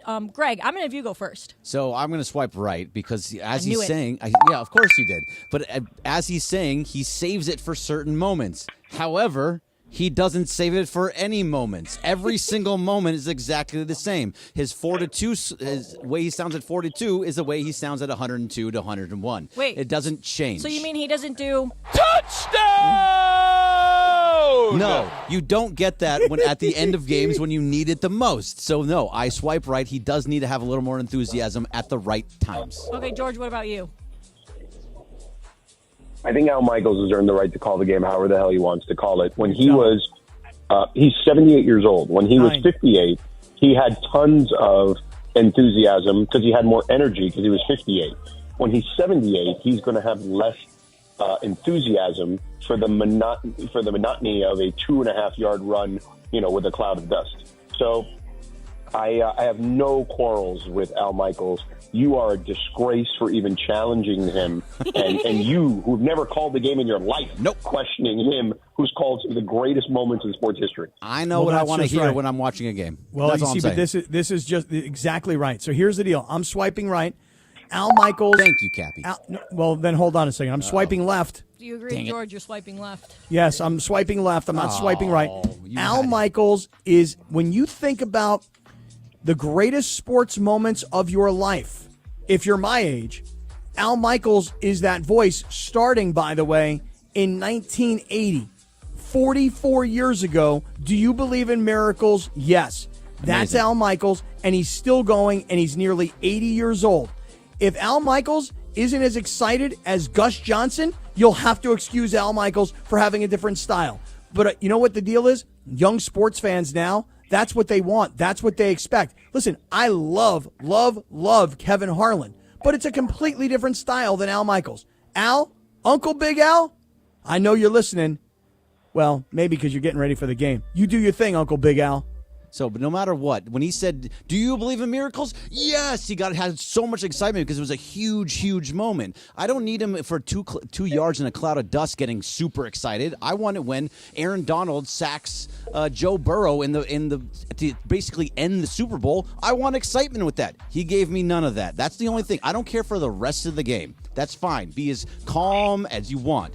But when it gets to that exciting moment, I want someone to bring it up a notch. That's all. That's all. This, by the way, this only became a thing when the Chargers blew that lead to Jacksonville in the playoffs. That's when this thing became a discussion.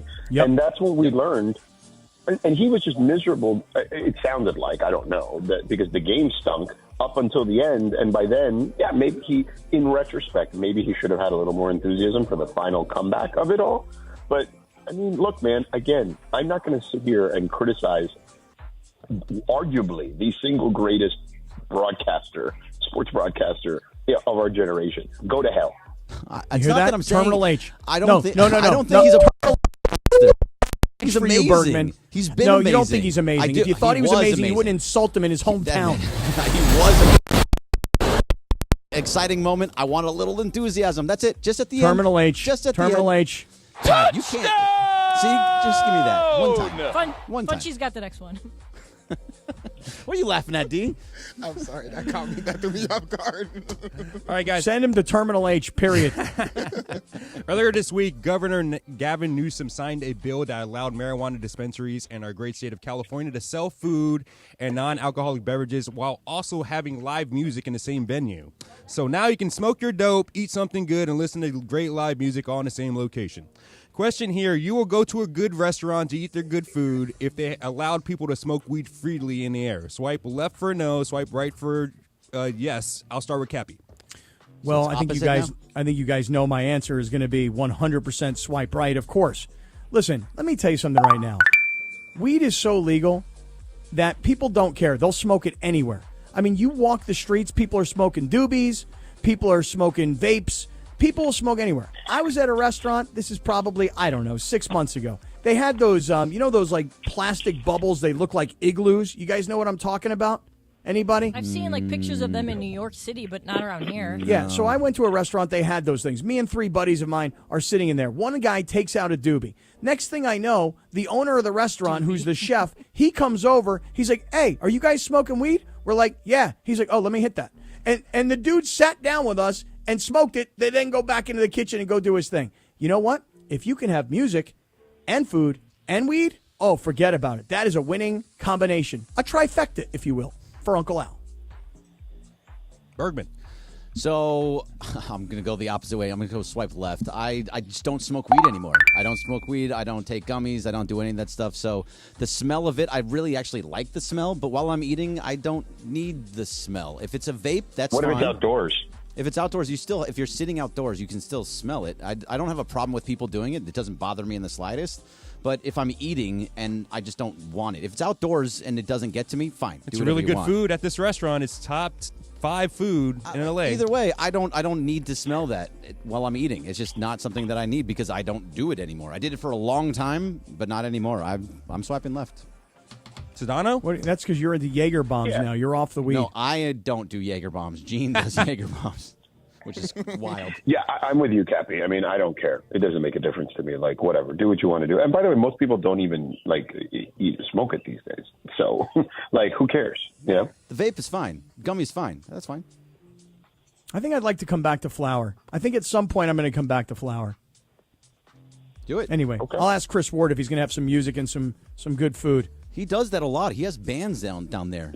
Oh, yeah, he has events. Mm-hmm. I know. There's nothing wrong with it. Jimi Hendrix's brother was down there at one point. Yeah. Whose brother? That's cool. Jimi Hendrix's brother. Oh, really? Yep. Nice. Yeah. All right. All right, that's it for Radio Tinder. That's it, huh? We're done? Touchdown! I always feel shortchanged in Radio Tinder. I love Radio Tinder. Well, then maybe we got a break on time the segment before. Nah. Yeah. Whoopie-doo. Can we agree that you're going to wear the Elton John outfit? And we just make that a thing already? Like that's what you're going to wear? The Elton John Dodger outfit? Let me tell you something right now. Not only will I rock the Elton John Dodger uniform, I will feel as flamboyant in it as Elton John. You understand what I'm saying? I'll sing. Okay, I'll sing frickin' Rocket Man if I have to. That's how into Rocket Man. That's how into it I'll be, George. Okay, I love And by the way, when you wear that Fernando Tatis wig, I want you speaking in a Dominican dialect the entire show. Make for a good episode. Whatever that means. Good show. It'd be funny. Georgie, talk to everybody about Tequila Mandala. Yeah, Radio Tinder is brought to you by our friends at Tequila Mandala. Always swipe right on Tequila Mandala, award-winning small batch premium sipping tequila made from the finest mature agaves, available everywhere fine tequilas are sold. Visit their website, tequilamandala.com, and begin the extraordinary, Cappy, with Tequila Mandala. Dr. Clapper, how are you? Is coming up next. What's he going to tell us about why Ohtani can't pitch? We'll find out. This is Sedano and Cap coming right back. The most followed sports radio station in America. 710 ESPN. At ESPN Los Angeles on Instagram, Facebook, Twitter, YouTube, TikTok, and Twitch. LA's mega sports station. 710 ESPN. Hey guys, it's Sedano. NextGen is the official AC heating plumbing company of SoCal sports fans. That's right. NextGen is the absolute best in the biz and has thousands of 5-star reviews online to prove it. And right now, you can get an $88 drain cleaning and they'll add in a free plumbing camera inspection. So if you're sick of dealing with a slow drain, just call NextGen at 833-3-NEXTGen. That's 833-3-NEXGEN. NextGen includes water, plumbing, heater, and AC safety inspections. Prioritize the safety of your loved ones at home. NextGen is the only name you need to remember for a safe and comfy home. And if you're concerned about the air quality in your home as well or have allergy problems, call NextGen and breathe easy with indoor air quality solutions to fit any budget. So call them at 833-3-NEXTGen. That's 833-3-NEXGEN, or visit them online at nextgenairandplumbing.com to schedule your appointment today. NEXGEN, call 833-3-NEXTGen. Hey guys, it's Cappy. You've heard me talk about my personal situation with my divorce and subsequent custody battle in the past, and I know that you need a team behind you to get the justice you deserve. My friend Mark Reel and his team at Real Fathers Rights are here to help you guys. Visit realfathersrights.com/710. That's REEL, realfathersrights.com/710, or call 323-870-1611. That's 323-870-1611. Real Fathers Rights, the Father's Rights Attorneys.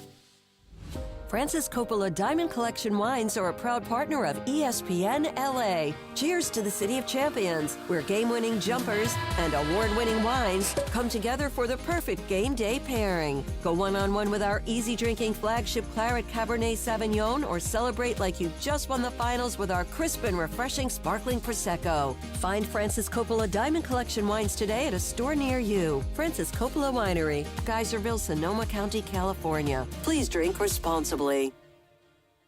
Hey, it's Travis with Prize Picks. Did you know that you can win up to 100 times your money with Prize Picks with as little as 4 correct picks? That's right. Pick more, pick less. It's that easy. And Prize Picks is the best place to get real money sports action. So why not join 10 million users and sign up today? Prize Picks puts its members first, so all withdrawals are fast, safe, and secure. So when my picks hit, I can get my money in as quick as 15 minutes. This week on Prize Picks, I'm looking at football. Patrick Mahomes, more than 267.5 passing yards, and Saquon Barkley for more than 67.5 rushing yards.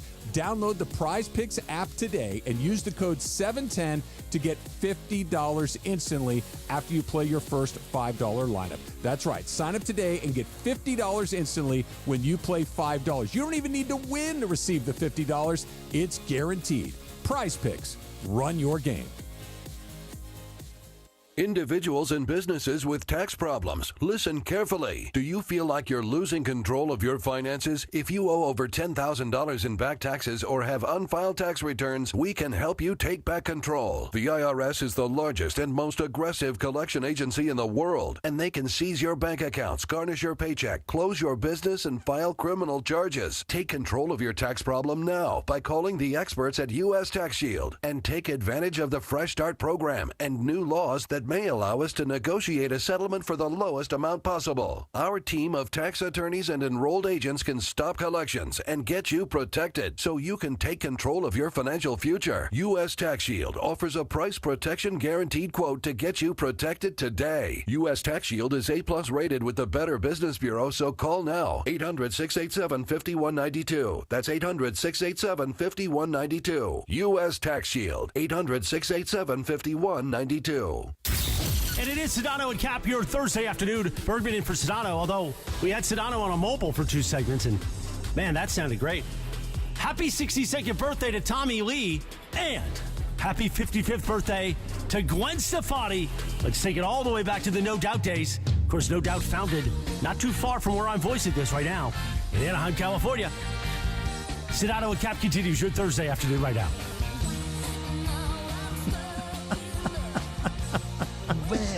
I love Morales. And boy, that sounded great. You mean you didn't like the background noise in the airport?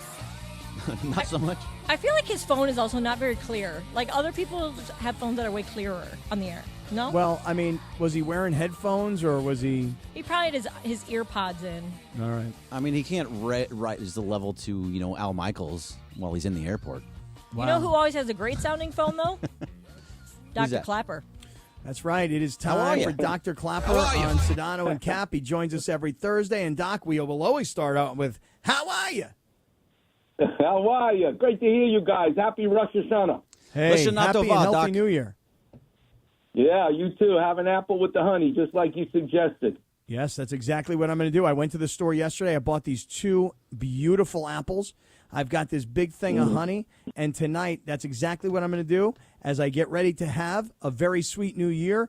Bergie, you should do it too. Dr. Clapper's going to do it, and I even suggested that DeAndre and Funchy Lava and Lindsay Baseball, let's all have a sweet new year. Apple, honey tonight for the Jewish New Year. All right. That's right. I love it. So we're going to get a Honeycrisp apple too. Yes, very nice apple. Yeah. That's what you need. Nice and crispy. Yep. And cold and refreshing. Doctor, crushable? Not the apple, not crushable. Of course, Light is crushable. Dr. Clapper, I wonder because everybody at the Dodgers says that Shohei Ohtani will not pitch. And I just wonder if that is just a smokescreen so that everybody else in baseball thinks he won't pitch. Let me ask you your professional opinion. Tommy John surgery a year ago, and Bergie, it was his second one, wasn't it? Yeah. Yes, it was the second. Do you think he could pitch, you ready Doc? for a clap revision to understand it? Oh, right off the bat, we get a clap revision? I'm excited. That's right. Here we go. You just bought a house, and you need to put locks on your windows so that a burglar can't come into your house. So these are structural devices to put on the window so the burglar on the outside can't really lift the window up to get into your house. However, what really keeps you safe is if you have an alarm, that there's an electrical buzzer, a sensor, that when the window goes up, an alarm goes off. That's way better than just hoping that he can't get through the structural lock, the electrical idea. So at this point, he is far enough from the surgery where we rebuild with Tommy John, his ulnar collateral ligament in his elbow. He's got those structural locks on the window. But guess what? The ligament provides one thing extra, and that is that electrical sensor to the brain to know where your elbow is in space. It truly is a sensor that's electrical to the brain. We call it the Golgi tendon, and the term is proprioception. That is the critical thing, and that's what's missing. He can throw a ball. He can get on the pitcher's mound, but it's not cooked yet. Brownies smell good at 10 minutes. They take 40 minutes to cook. His ligament is not fully cooked with the electrical aspects. He should not pitch in the playoffs. Okay, so we got a window, we got brownie. So we're putting those two things together. We're saying not this year, but next year. When he comes back next year, can he pitch? Will the brownie be cooked? Greg Bergman, you're going to be the happiest Dodger fan in Los Angeles because he's not only going to pitch, he's going to be lights out. Oh, I love it. Wow. He's going to be lights out. Hey, Doc, this is going in a different direction completely, but I'll just throw it at you. You know, last night I decided I had so much FOMO I had to go down to Petco Park, and Joe Musgrove, the Padres pitcher, had to take himself out of the game. Now, he had bone spurs in his elbow earlier in the year. Just give me what I should know about bone spurs because his velocity went down by like 10 miles an hour. Should I just assume that there's no chance that he can pitch the rest of the way? They can irritate. I mean, this isn't a HIPAA violation because he came on as a guest on my radio show. But remember the MMA fighter Anderson Silva, the spider? Yep. I took 3 spurs out of his elbow, and he returned and won 3 championships. He could no longer straighten his elbow fully. Here's a clap revision for you. It's as though you stuck a doorstop into the joint. So it blocks you from getting your full motion.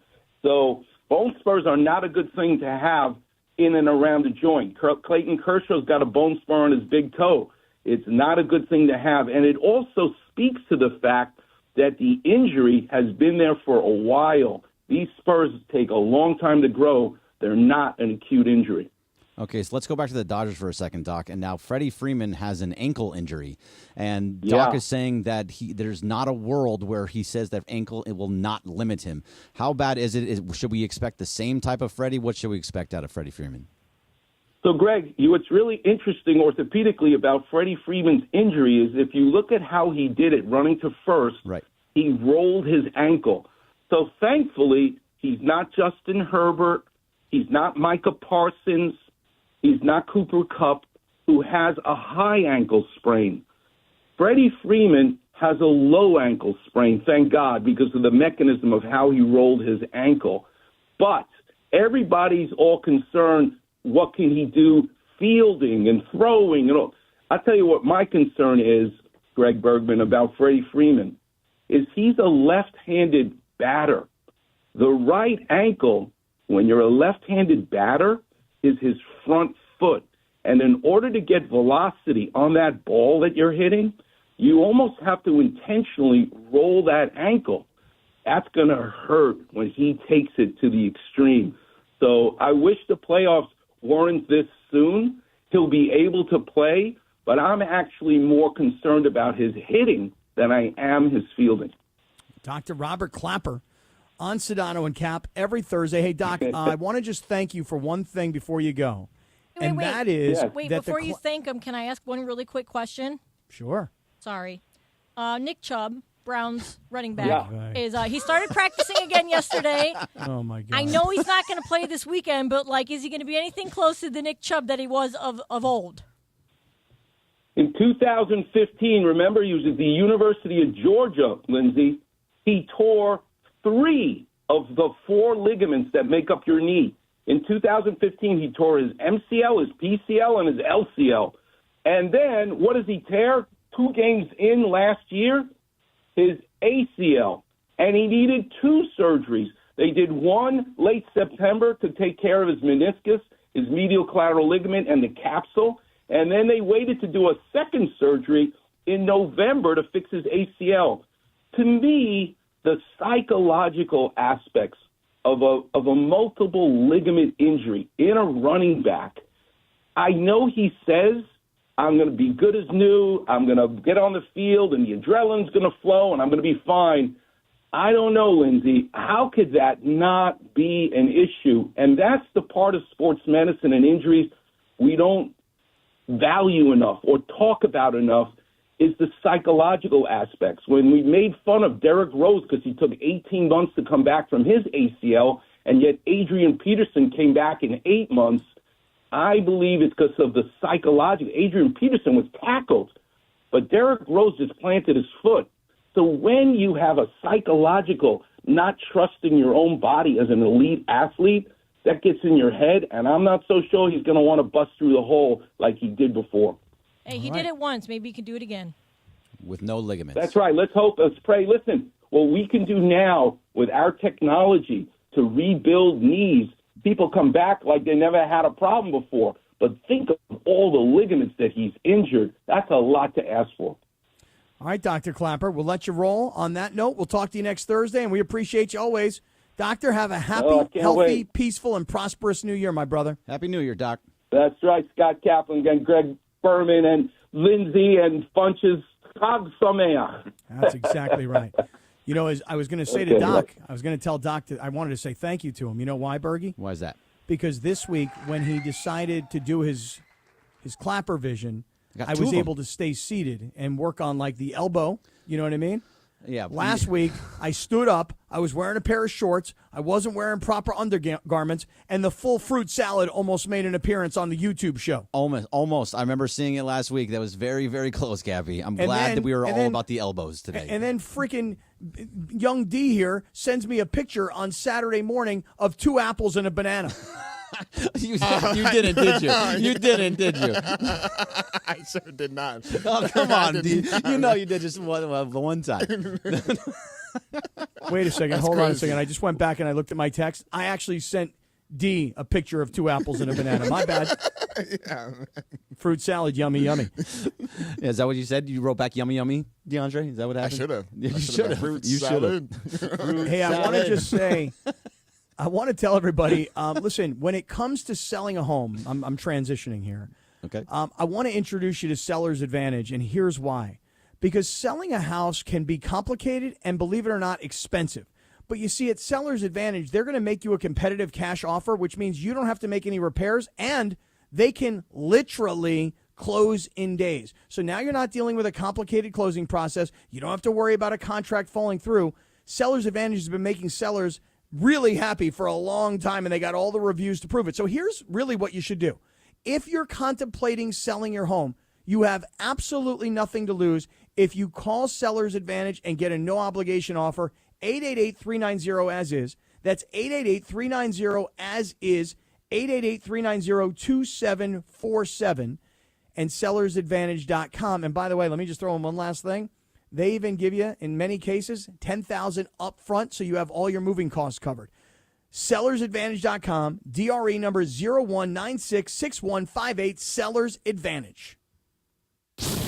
It's the Travis and DeMarco Show. Every weekday morning at 9 a.m. When was the last time you had an Old English? It's been a while. I can't be around people. Well, here's the thing. I embarrass. understand it's high test, right? Yeah. It's got a high ABV. That's the whole point. Why does it have to taste so bad?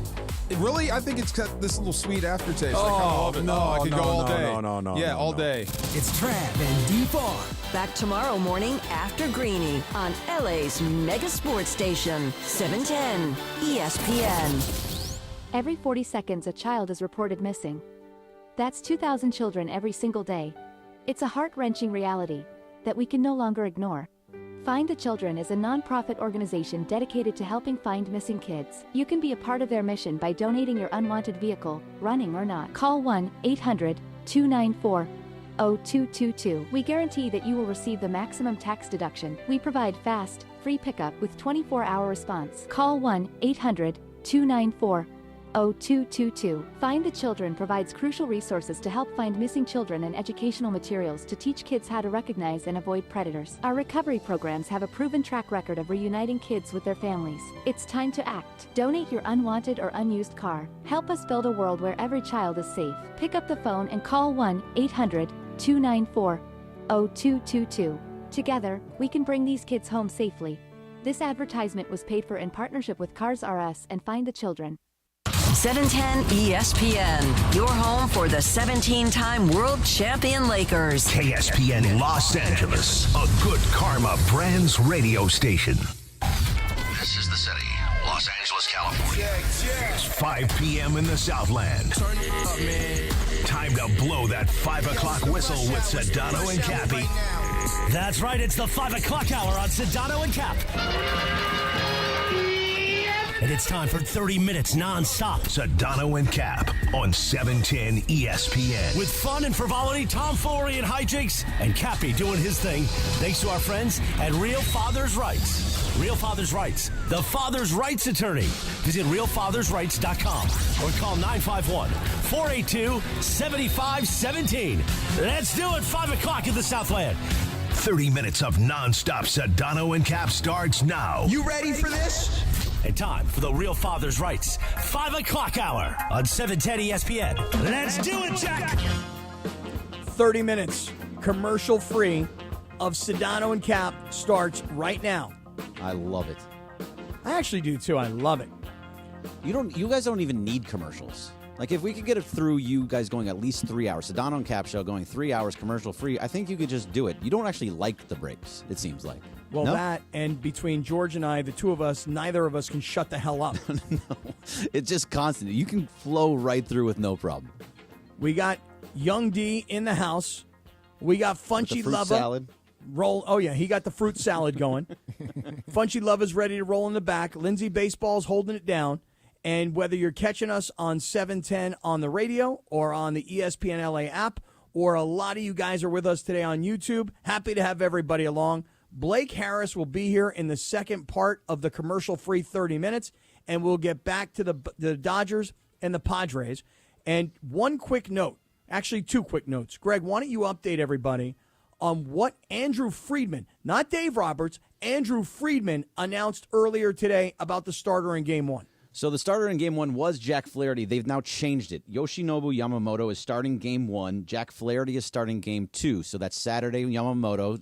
Sunday is Flaherty. And why they're doing that is because Jack Flaherty will work better under his normal rest, so he can pitch if there's a possible Game 5 on Friday, whereas Yamamoto needs an extra amount of time. So him pitching Game 1 means he wouldn't be able to pitch in Game 5 anyway. So this is a good move by the Dodgers, good move by Andrew Friedman. Game 1, Yamamoto. Game 2, Jack Flaherty. Okay, that's the first announcement related to this series. The second one is this.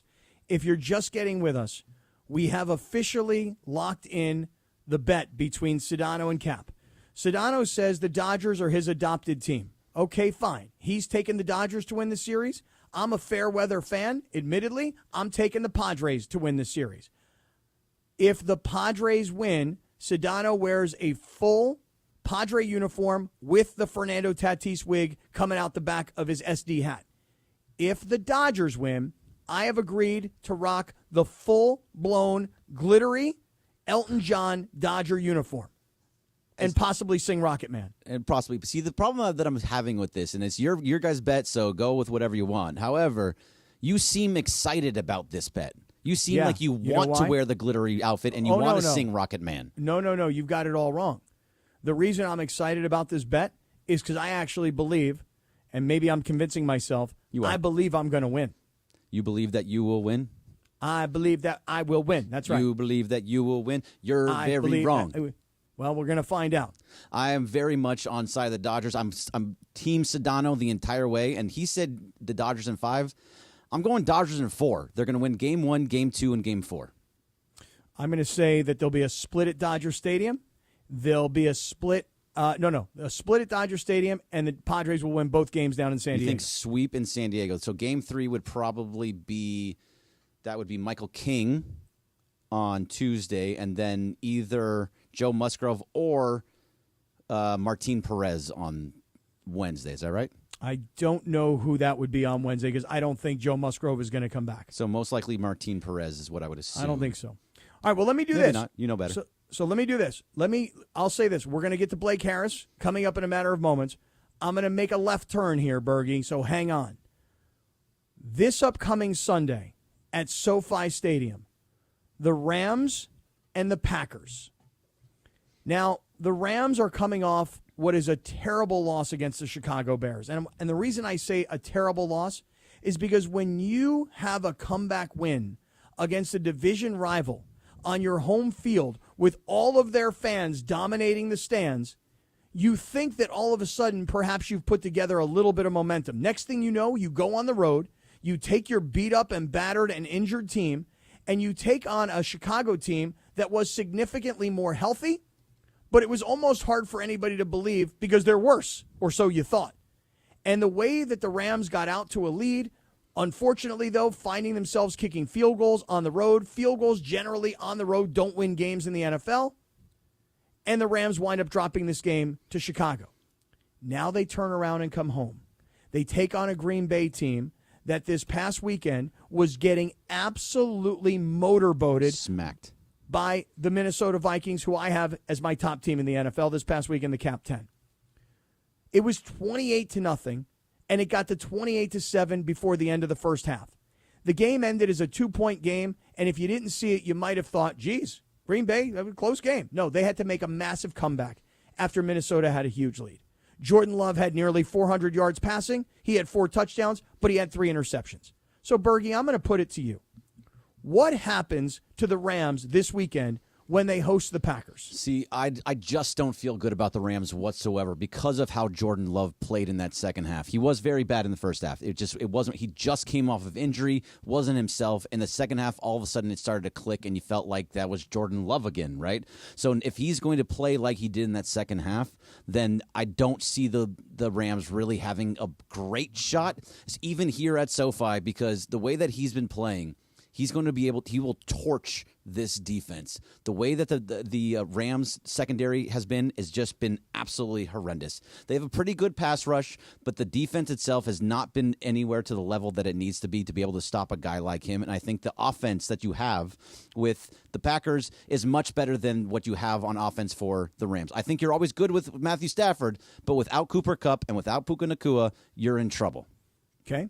Is this a winnable game for the Rams? Because if it's not, well, and by the way, listen, in this NFL where every week you can't figure out what's going to happen, where Tampa Bay can lose a game to Denver and then turn around the following week and crush Philadelphia. And by the way, I got it. Philadelphia's got a lot of injuries on the offensive side of the ball too. D, you're losing like your 2 best wide receivers, right? I mean, that's sort of Philadelphia's offensive problem right now. And Lane Johnson was out too, one of our starting guards. So, I mean, that's tough. Sounds very much like the Rams, doesn't it? And you're losing games that way, and that's kind of what they are. And at least the Eagles have a better defense, right? For the most part, For the most part. Tre'Davious White for the Rams has been a mess, complete mess. Comes over from Buffalo and cannot stop anybody and is getting burned consistently. It just doesn't seem in the cards to me. I mean, you're right, Cappy, that every game it's any given Sunday. They can win this game. Everything has to go right. Well, here's the thing. This has become the chatter nationally around the Rams. Because remember, in training camp, there were high expectations, right? Yeah, absolutely. People really thought that the Rams could be a contender this year. And before the Rams even got out of training camp, their offensive line was already annihilated through injury and suspension. Now, and by the way, I should also mention that Puka Nacua was hurt in the preseason as well, and it probably wasn't going to be long before Puka Nacua was going to have to really seriously rest this knee. Little did we know after the first week that Cooper Kupp was going to get hurt, and now all of a sudden you're just trying to patchwork your offensive line and your receiver group. But I still think this is a winnable game. Okay, why is that? You're at home. You understand that you're up against it right now. You have shown heart, and you have we've seen what good coaching does in that win against San Francisco. And by the way, San Francisco, for the most part, late in that game, between the missed field goal and the dropped pass that would have been a first down, they gave the Rams the opportunity to get back into that game. But I think that the Rams this week will be ultra prepared because they're really well coached. They are at home. I don't think Green Bay is anything great, even though they did make a big comeback last week against Minnesota. And as the Rams, people are talking. They're talking about, should they trade Cooper Kupp? Should they possibly trade Matthew Stafford? They're talking about tearing this thing down. I don't believe it.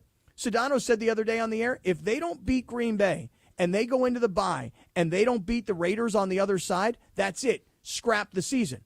I don't believe they'll do that. Even at 1-5, there's 11 games to go. I believe the Rams will come out this weekend and play their best football. I'm not telling you they're going to win. I'll make my pick tomorrow. Can I add something to this for the Packers on the Packers side of how the Rams can possibly win this game? Christian Watson, their main receiver, he's hurt. He's doubtful to play this weekend. Yes. Romeo Dobbs is questionable to play this weekend. And then their starting cornerback, Jair Alexander, is questionable as well. So the Packers are banged up too. They're banged up. They still have guys like Jaden Reed and Dontavian Wicks. Like they have good receivers. The part that it makes it a little bit difficult for me, and I agree with Sedano, by the way, Cappy. I agree that if they lose this game to Green Bay and then go out of the bye and lose to the Raiders, if you're at 1-5, it's very, very different than being 3-6 last year. 1-5, and you're done. Like that's it. That's done. So if you can find a spot for some of these guys, like a Cooper Kupp, if he happens to be healthy, if you can move Matthew Stafford and try and get some picks or something like that, maybe that's the best way to go.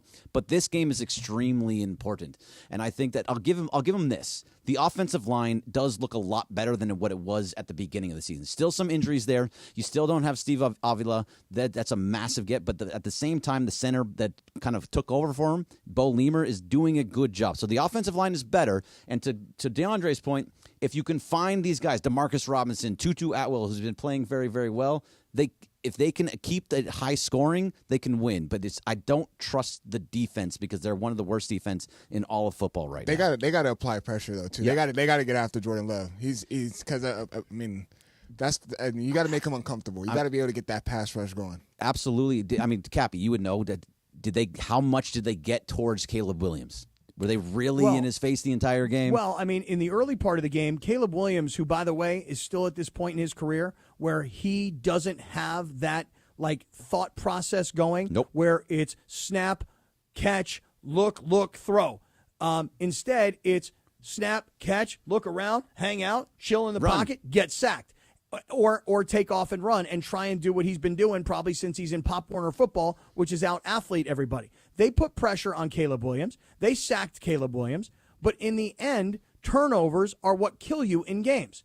And 80% of the time when you lose the turnover battle, you're going to lose the game. That's what happened to the Rams last week. It's not the only reason that they lost the game. Because, listen, there are times when you actually lose the turnover battle and win the game. Last week, the Chiefs lost the turnover battle, lost the time of possession battle, and still beat the Chargers. I don't know how they won that game, by the way. Chargers blew that game. All I'm saying to you is this, is that the Rams will know this week that the Sharks are circling and that people are starting to suggest trade Matthew Stafford, trade Cooper Kupp. Let me tell you something right now.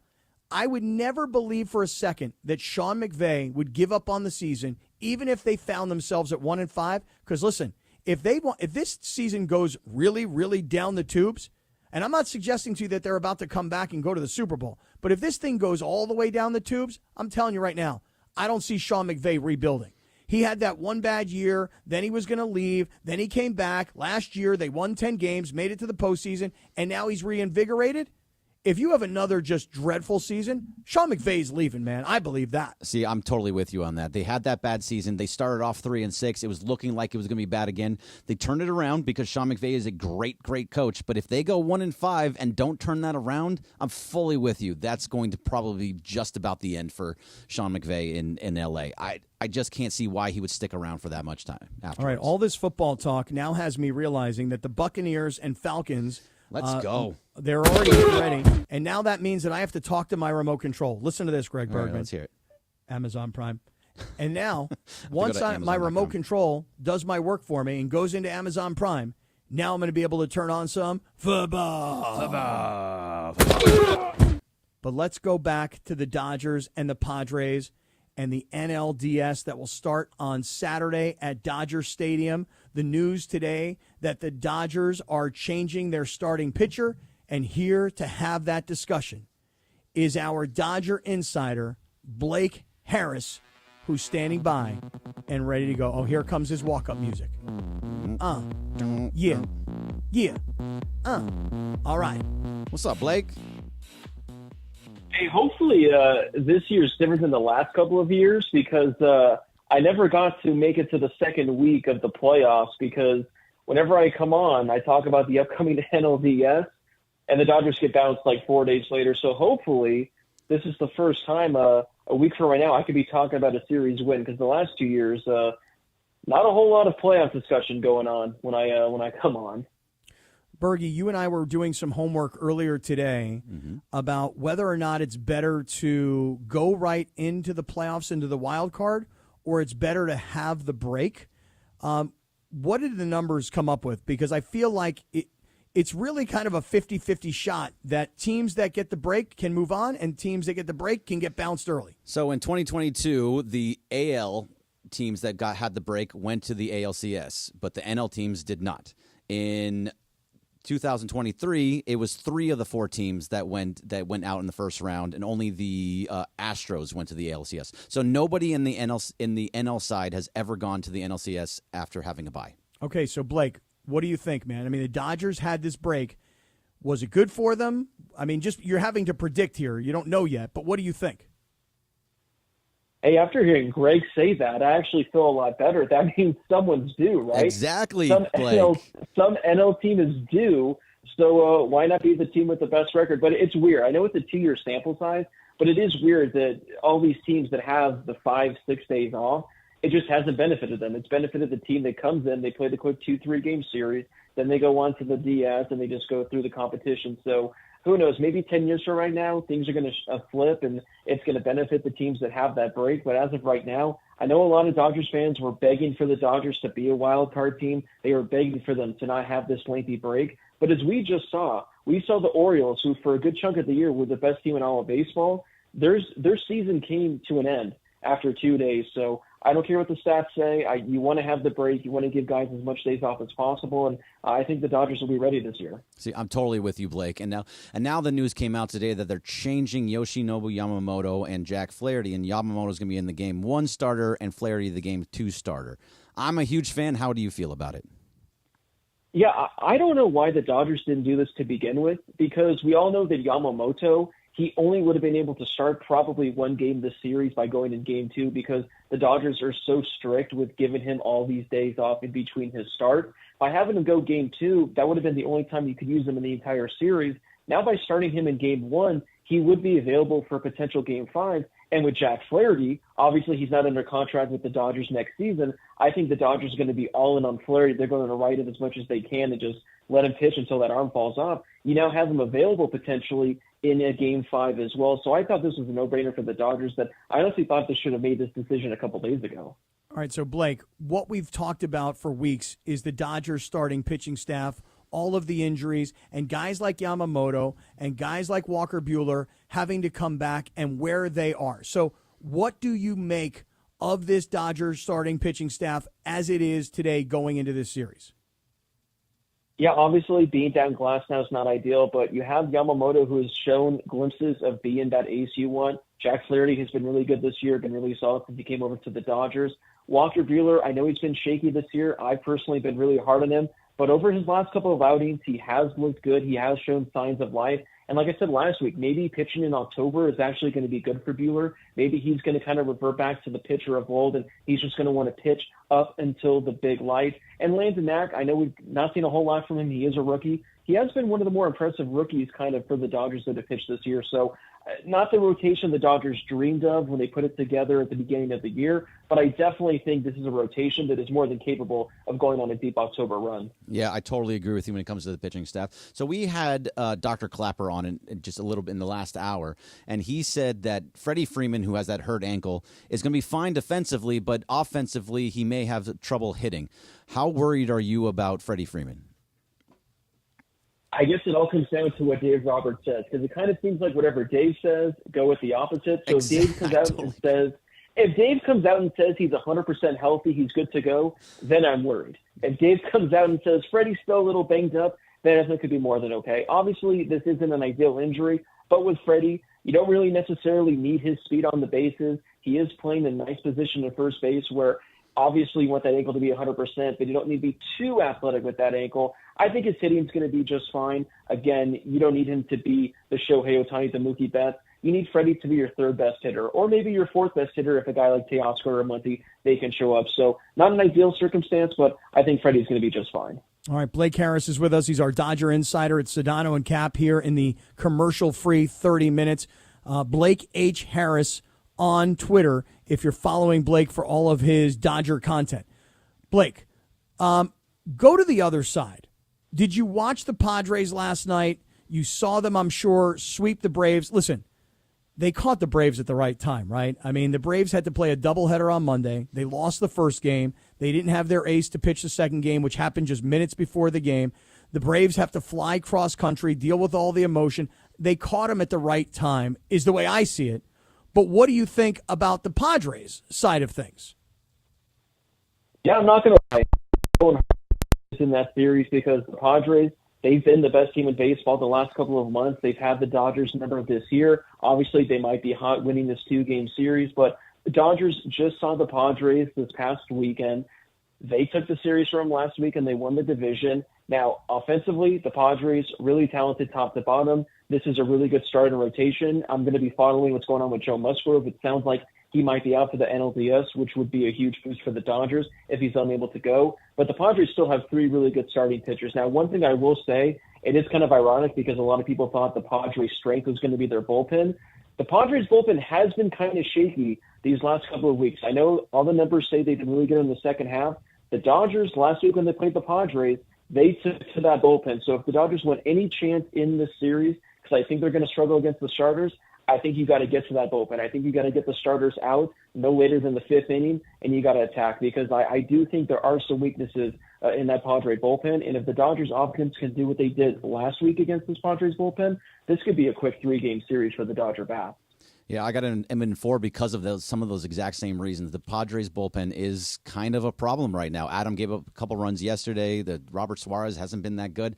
What I want to go to, though, is the Dodgers. I want to go back to the Dodgers because I don't care about the Padres. So when it comes to the Dodgers, I want to know. So this is something that I talk about on the Blue Review all the time is there's only going to be a couple spots that are remaining when it comes to the offensive side of the ball. And they have to choose probably between Andy Pages, Kevin Kiermaier, and CT3. You can probably keep 2 of the 3 of those because Kike Hernandez is absolutely going to be on this roster.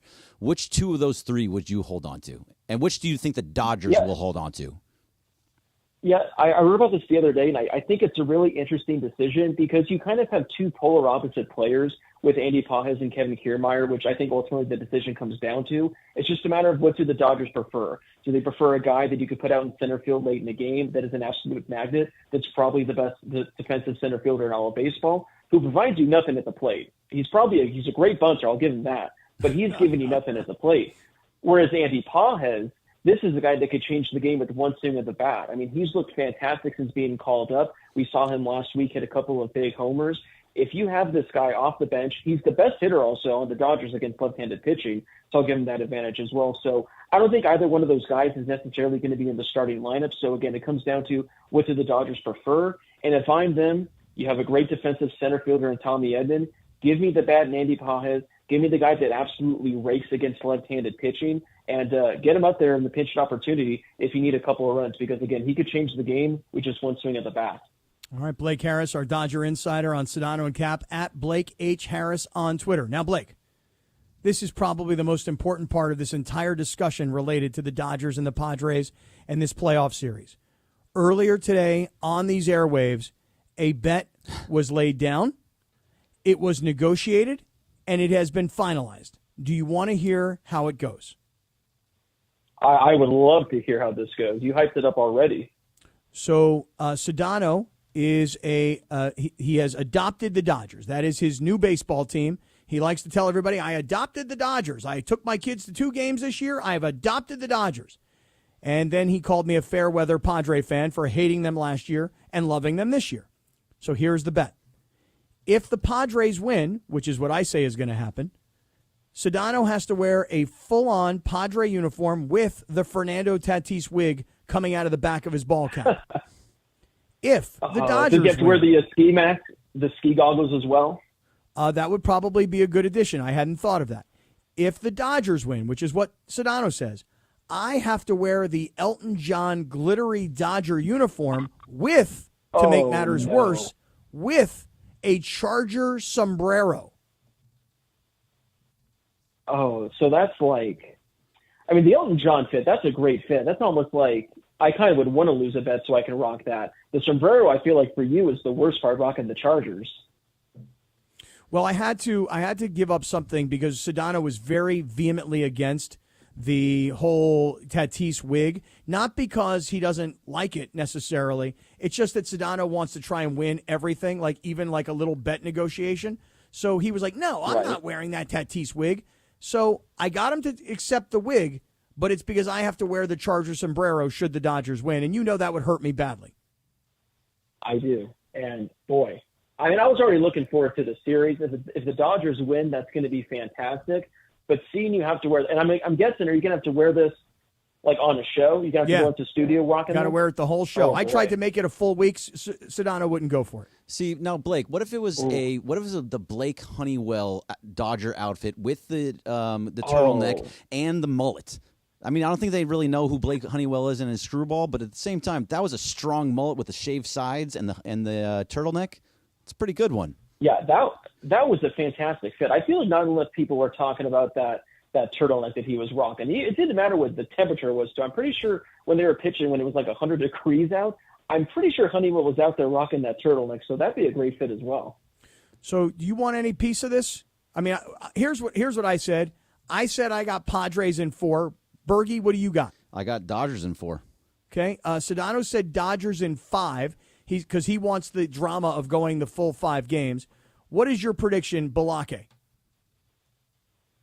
I'm going to go Dodgers in 4. Yeah, I think they're just going to get the job done.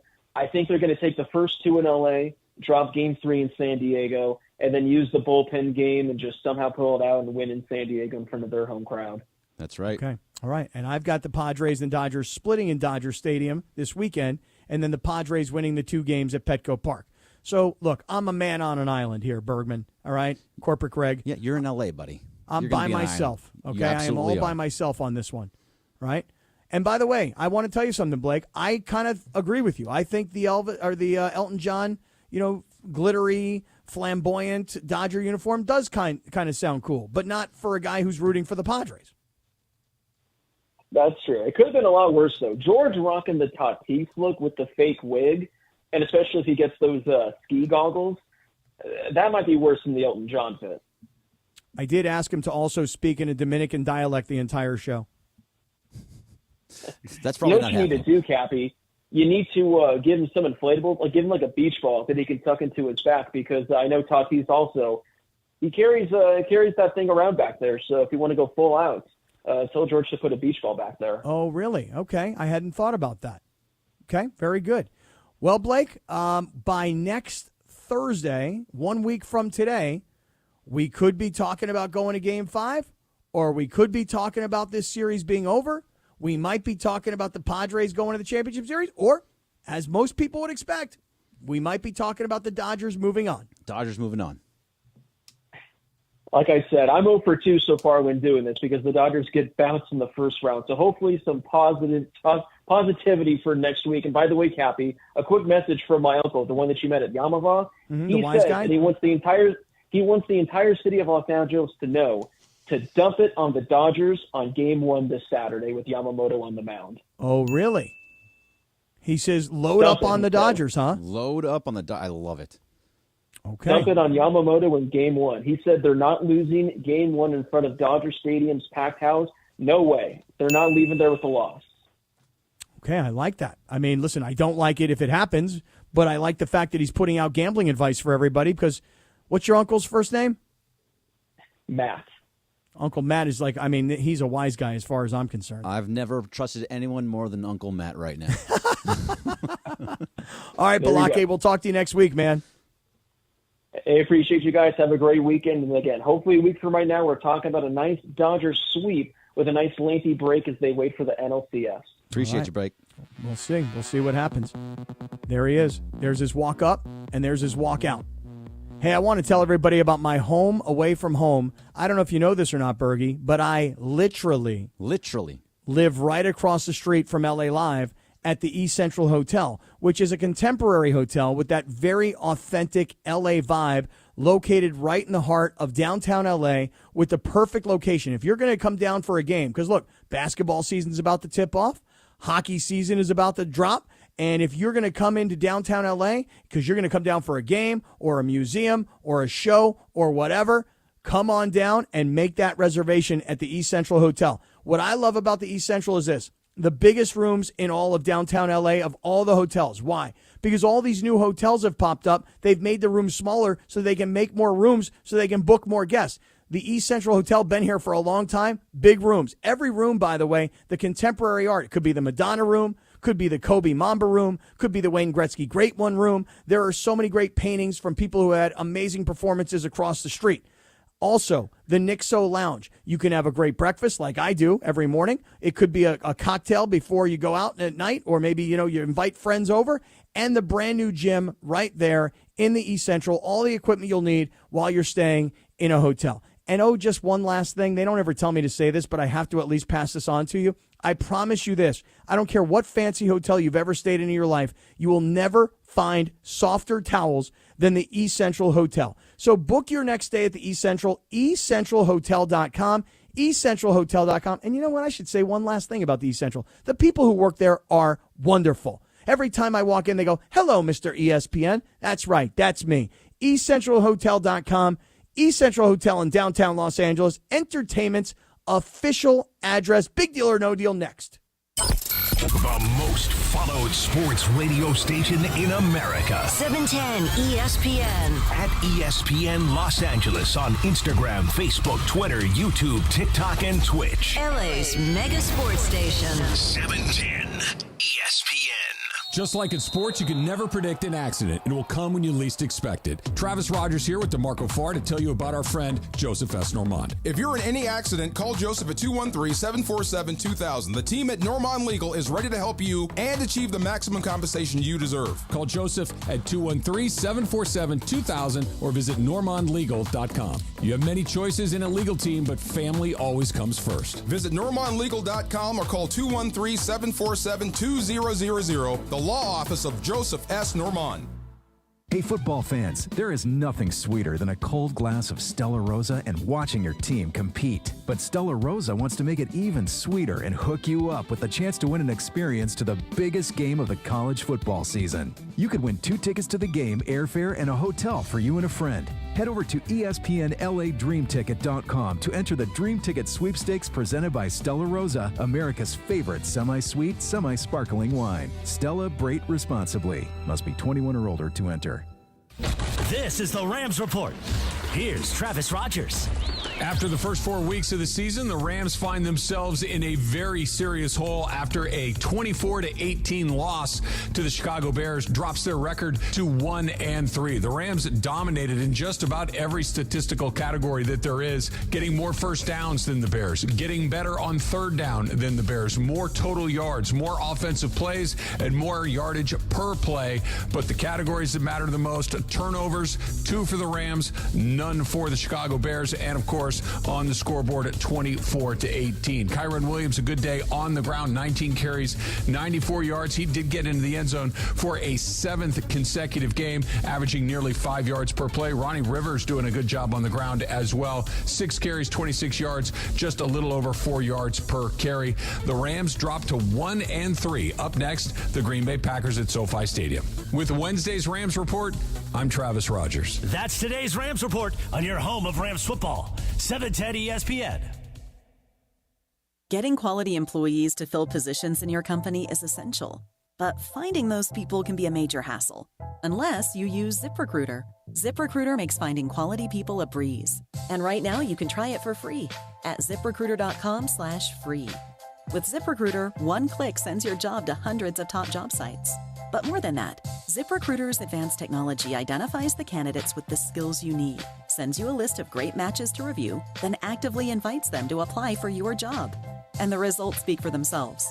4 out of 5 employers who post on ZipRecruiter get a quality candidate within the first day. That's right, the first day. Now you can focus on your business and let ZipRecruiter do the work finding the best people for you. See for yourself. Experience the ease, efficiency, and power of ZipRecruiter for free. Just go to ZipRecruiter.com/free. That's ZipRecruiter.com/free. ZipRecruiter.com/free. Individuals and businesses with tax problems, listen carefully. Do you feel like you're losing control of your finances? If you owe over $10,000 in back taxes or have unfiled tax returns, we can help you take back control. The IRS is the largest and most aggressive collection agency in the world, and they can seize your bank accounts, garnish your paycheck, close your business, and file criminal charges. Take control of your tax problem now by calling the experts at U.S. Tax Shield and take advantage of the Fresh Start program and new laws that may allow us to negotiate a settlement for the lowest amount possible. Our team of tax attorneys and enrolled agents can stop collections and get you protected so you can take control of your financial future. U.S. Tax Shield offers a price protection guaranteed quote to get you protected today. U.S. Tax Shield is A+ rated with the Better Business Bureau, so call now. 800-687-5192. That's 800-687-5192. U.S. Tax Shield. 800-687-5192. And it is Sedano and Cappy, your Thursday afternoon. I was just laughing at Sedano on a mobile again in my head. Big deal or no deal in just a moment. But first, on this day in 2015, the number one hit the weekend, The Hills. Sedano and Cap continues your Thursday afternoon right now. Oh, yeah. You like The Weeknd, Cappy? I'm all right with The Weeknd. I don't have a real problem with him. I'm not exactly like rushing out to go to one of his shows. No, I mean, I just liked when he was at Super Bowl and he was just looking around through all the mirrors and things. He had no idea where to go. I enjoyed his Lindsay Super Bowl. Baseball and I did that. We did that at the Super Bowl experience. That was before I broke my leg that night. Yep, when you tripped over the giant planted Potter thingy. Wait a minute, you really broke your leg? Well, I didn't want anybody to know what happened. Like literally, or? Well, I didn't want anybody to know what happened, but Lindsay and I were walking out of the convention center, and this little kid was in front of me, and I was like, yo, kid, look out, man. You're about to hit this thing. And then as soon as I said that, like, I hit this thing with my leg, broke my shin in half, and then I didn't want Lindsay to know how much pain I was in. I was like hyperventilating, but I didn't want to look like a big wimp because I kind of am anyway. And I didn't want her to know how much pain I was in. But, yeah, I think my leg was pretty much broken at that point. Wait, I don't remember this. How do I not remember this happening? Oh, like, I mean... You wasn't fully broken, but it felt like it was broken. No, I mean, he never... It's not like he ever went and got x-rays, but he was pretty... he was hurting pretty bad. Were you limping that whole time? I don't remember any of that. Yes, and then... That's hilarious. Because, everyone was, like, piling out of... there's a lot of people. It was crowded. Everyone was piling out of the convention center. So then after that happened, we continue walking, and you can see over at LA Live... that Cappy and George were up on the screen, the big screen, and it was like, and the ad for our show, And it was funny because then these people were like, oh, look at this guy just like falling on his bleep, what an idiot. And then it's like, oh, that's that guy. Oh. And then Cap takes a selfie of himself in front of it, and they're like, oh, that guy just fell on the ground. Look, it's the same guy. That's fantastic. Look, it's the same idiot who's taking a picture of himself because he's on a billboard. Like, get over yourself, dummy. Oh, man. All right, That's it's great. time now for Big Deal or No Deal. Here she is, the Ivy Leaguer herself. And for those of you that are watching on YouTube, if you know, you know. Here's Lindsay Baseball. All right, guys, so a lot of people are talking about this on Twitter because I know that this happened, I think, last year and the year before. The Padres attempting to prevent Dodgers fans from purchasing tickets at Petco Park, and they're basically blocking out people due to their zip code when they go to check out. So if you're trying to buy tickets for the NLDS and you live up in LA, you have an LA area code, when you go to check out, they are telling you, sorry, you cannot purchase these tickets. They're not available to you. So this whole situation, I know that they tried doing this last year. I don't know how effective it was. Maybe you can speak on that, Cappy. But is this a big deal or no deal? Bergie? So it is no deal to me because I think it actually was very effective, and I honestly, it's the right thing for them to do. I mean, they want to. They're a smaller market. They want to get their fans there. If I was the Dodgers and I had a smaller market like that and needed to get as many fans as possible, they don't have 4 million fans every single year. I would probably ask them to do the same thing. It makes sense to me that they're doing it. I really don't think it's a big deal. Well, first of all, just to make everybody clear, small market, big market, number 2 market in the country, number 7 in terms of population. Forget all that for a second. The Dodgers led baseball this year in attendance. Yep. With like 3.7 million. I don't remember the exact number. Something. 3.9. Yeah. They were just under great. 4. The Padres were second in baseball with 3.3 million. Okay, and that is because instead of it being 11,000 on a Tuesday night, it's 39,000 or 40,000. The fans, as Carl Ravitch put it last night on ESPN, there's a love affair between this club and this fan base. And by the way, I lived in San Diego for 20 years. Never seen anything like it, okay? So new fans. So listen, you call them new. Listen, I don't deny that they're new. I mean, when you lose an NFL team and that's all you have, you put all your energy and all your effort into the team that you say is loyal. Look, the Rams did the same thing, guys. The Rams did the same thing in the NFC Championship game because they didn't want the Niner fans to take over SoFi Stadium. This is not new. Lots of teams around the country do this. When you're trying to create a home field advantage, you try and shut out the opposing team, particularly when they travel well. And, oh, by the way, they're only 100 miles away. And, by the way, one last thing. If you're a Dodger fan and you want to go to this game, you'll be able to buy tickets no problem on the secondary market. Just this week alone, one of my buddies bought a ticket. The game was at $5.40. He bought the ticket at $5.39 for $44. If you want to go to this game, believe me, there'll be tickets available for you. Side note, good trick is that most of the secondary apps, the ticketing apps, they don't stop selling tickets to the game until 30 minutes after first pitch, which it's usually a little bit late, So just so you know, if he got it for cheaper 1 minute before the game started, if you wait like another, I don't know, maybe 10 minutes. Yeah, you're probably going to get it even like half the price of that. It's a good tip. Yeah, so for all the Dodger fans that are out there that are ridiculing the organization, just remember this. They aren't the only people who do it, and the Rams do it, and so does everybody else that's trying to create a home field advantage. And I'll just say this, I was there last night. It was freaking electric. I wish that it was last year too, or 2 years ago.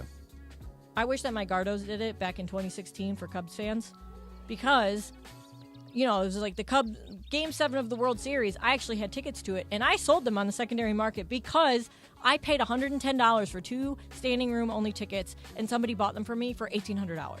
Whoa. So, and I didn't care who it was, but looking back on it, if that didn't happen, I don't know, I feel like the crowd was like a huge advantage for the Cubs. And the Dodgers have a fan base of Pantone 294. You've heard of them, Cappy? Of course. Yeah, they travel extremely well, and they would have bought up. They take over. Yeah, they take over, and they would have bought up as many tickets as humanly possible for every one of those games. So that's what they're doing it for. It makes total sense. I don't think there's any problem with it whatsoever. And by the way, they'll all get in because there'll be plenty of places to buy tickets.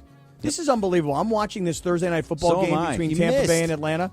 Young Ho Koo, who last week kicked a 58-yard field goal to win the game, just missed a field goal. There was a penalty. They line up again. He misses the second field goal exactly in the same place. Kicking has been so good this year, and he's one of the best kickers in the game, and he's missing twice. It was just It's weird. all in their head. It's all in their head. Once you miss once. Yeah. Yep, it happens Ask all the Katie time. York. That's why, sorry, Cappy, get rid of kickers. Don't get rid of kickers. Get rid of kickers. Come on, stop. Wait, I have, It's very offensive to me. I have a serious question regarding the goalpost. So I noticed when the Browns were playing the Raiders, and they're in a dome, right? Why do they have like the little wind flags on top of the field goal posts when it's a dome stadium? Solid question. That's a good question. Because the air conditioning inside the building usually travels at about 5 to 8 miles per hour. Are you being serious, or did you just make No, that I up? just made totally that up. making I that up. completely made that up. Absolutely. 100% just That's made what that I up. thought. Strong win for some Yeah. air conditioning. It's for the aesthetic. That's Yeah. all it is. It's just Yeah. the aesthetic. No Just chance. made that up. Touchdown! Big Deal or No Deal continues baseball. Oh, that's it for Big Deal or No Deal. What? You know I love One? Big Deal or No Deal. Cappy, we're already behind on our breaks. I know, but I broke on time. Well, you didn't this time, and so now we need to make plenty of time for our friends at Seller's Choice for the real deal. That's what's Seller's in. Advantage real deal. My bad. All right. Well, let's do it. Coming up, our final thoughts, and it will be time for Dealer's Choice. And Bergie, as our guest host today, he gets the honors of Dealer's Choice next on Sedano and Cap. Hey, guys, it's Cap. So you get this letter from the Department of Water and Power with two big, bold words, high usage. And you don't really know what to do about it, but you kind of have an idea of who you can blame. So you go knock on your daughter's door and you go, hey, would you stop showering for 45 minutes twice a day? And then you go to your son and say, would you please stop washing your car 3 times a week? And then you continue with your life until you get another one of these beautiful letters that says high usage on it. This is where the Water Boy comes in. The Water Boy specializes in pressurized leak detection. All they do, day in and day out, is go to homes and find leaks. Their state-of-the-art equipment allows them to visually and acoustically inspect your pipes to find that stubborn leak that's constantly flowing. It can be anything from a failing toilet to a burst pipe in your slab. You don't even know it existed. They have ample amounts of experience from water damage restoration to general construction and plumbing that, when combined, allows them to master the art of leak detection. They do non-destructive leak detections, which means they're not going to open or damage the structure of your home. Their equipment is advanced enough to listen to the exposed surfaces and indicate where the leak is occurring. They are widely used by homeowners, property managers, and even realtors to inspect pressurized water systems to make sure they're intact and functioning with no leaks. Call Omer at the Water Boy Leak Detection today, 818-518-5055. Visit thewaterboyinc.com. That's the Water Boy Leak Detection at 818-518-5055. Talk to Omer. He's going to take good care of you at the Water Boy. Visit thewaterboyinc.com. When pain keeps you from doing what you love, Hoag Orthopedic Institute gets you back to you. We are ranked number 18 in the nation and number 1 in Orange County for orthopedic and spine care by U.S. News and World Report. From the surf to the green, our world-class doctors are there, which is why more Californians choose Hoag Orthopedic Institute for orthopedic and spine care more than any other hospital. At Hoag Orthopedic Institute, there is no one better at getting you back to you. Proudly founded by premier physicians in partnership with Hoag. Learn more at HoagOrthopedicInstitute.com.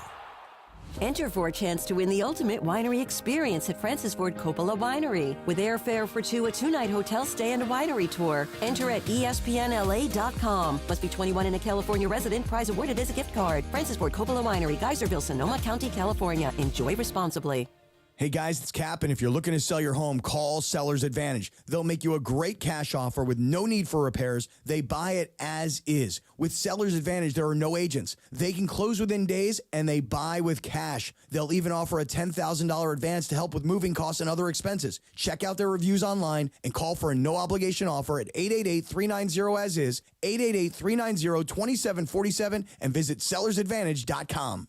Don't worry, sell happy with Seller's Advantage. Individuals and businesses with tax problems, listen carefully. Do you feel like you're losing control of your finances? If you owe over $10,000 in back taxes or have unfiled tax returns, we can help you take back control. The IRS is the largest and most aggressive collection agency in the world, and they can seize your bank accounts, garnish your paycheck, close your business, and file criminal charges. Take control of your tax problem now by calling the experts at U.S. Tax Shield and take advantage of the Fresh Start program and new laws that that may allow us to negotiate a settlement for the lowest amount possible. Our team of tax attorneys and enrolled agents can stop collections and get you protected so you can take control of your financial future. U.S. Tax Shield offers a price protection guaranteed quote to get you protected today. U.S. Tax Shield is A+ rated with the Better Business Bureau, so call now. 800-687-5192. That's 800-687-5192. U.S. Tax Shield. 800-687-5192. Every 40 seconds, a child is reported missing. That's 2,000 children every single day. It's a heart-wrenching reality that we can no longer ignore. Find the Children is a non-profit organization dedicated to helping find missing kids. You can be a part of their mission by donating your unwanted vehicle, running or not. Call 1-800-294-0222. We guarantee that you will receive the maximum tax deduction. We provide fast, free pickup with 24-hour response. Call 1-800-294-0222. Find the Children provides crucial resources to help find missing children and educational materials to teach kids how to recognize and avoid predators. Our recovery programs have a proven track record of reuniting kids with their families. It's time to act. Donate your unwanted or unused car. Help us build a world where every child is safe. Pick up the phone and call 1-800-294-0222. Together, we can bring these kids home safely. This advertisement was paid for in partnership with Cars R Us and Find the Children. And it is Sedano and Cappy, your Thursday afternoon final segment. Coming up in just a few minutes, Rams All Access with the voice of the Rams, Jamie Long and DeMarco Farr. And then at 7 p.m., an encore presentation of Trojans Live with Jordan Moore, Sean Cody Kessler, the whole crew getting you ready for USC Minnesota on Saturday. So that is what's ahead. Plus, you can hear the end of Kings hockey right now, live from Quebec on the all-new ESPN app. Final segment, your Thursday right now.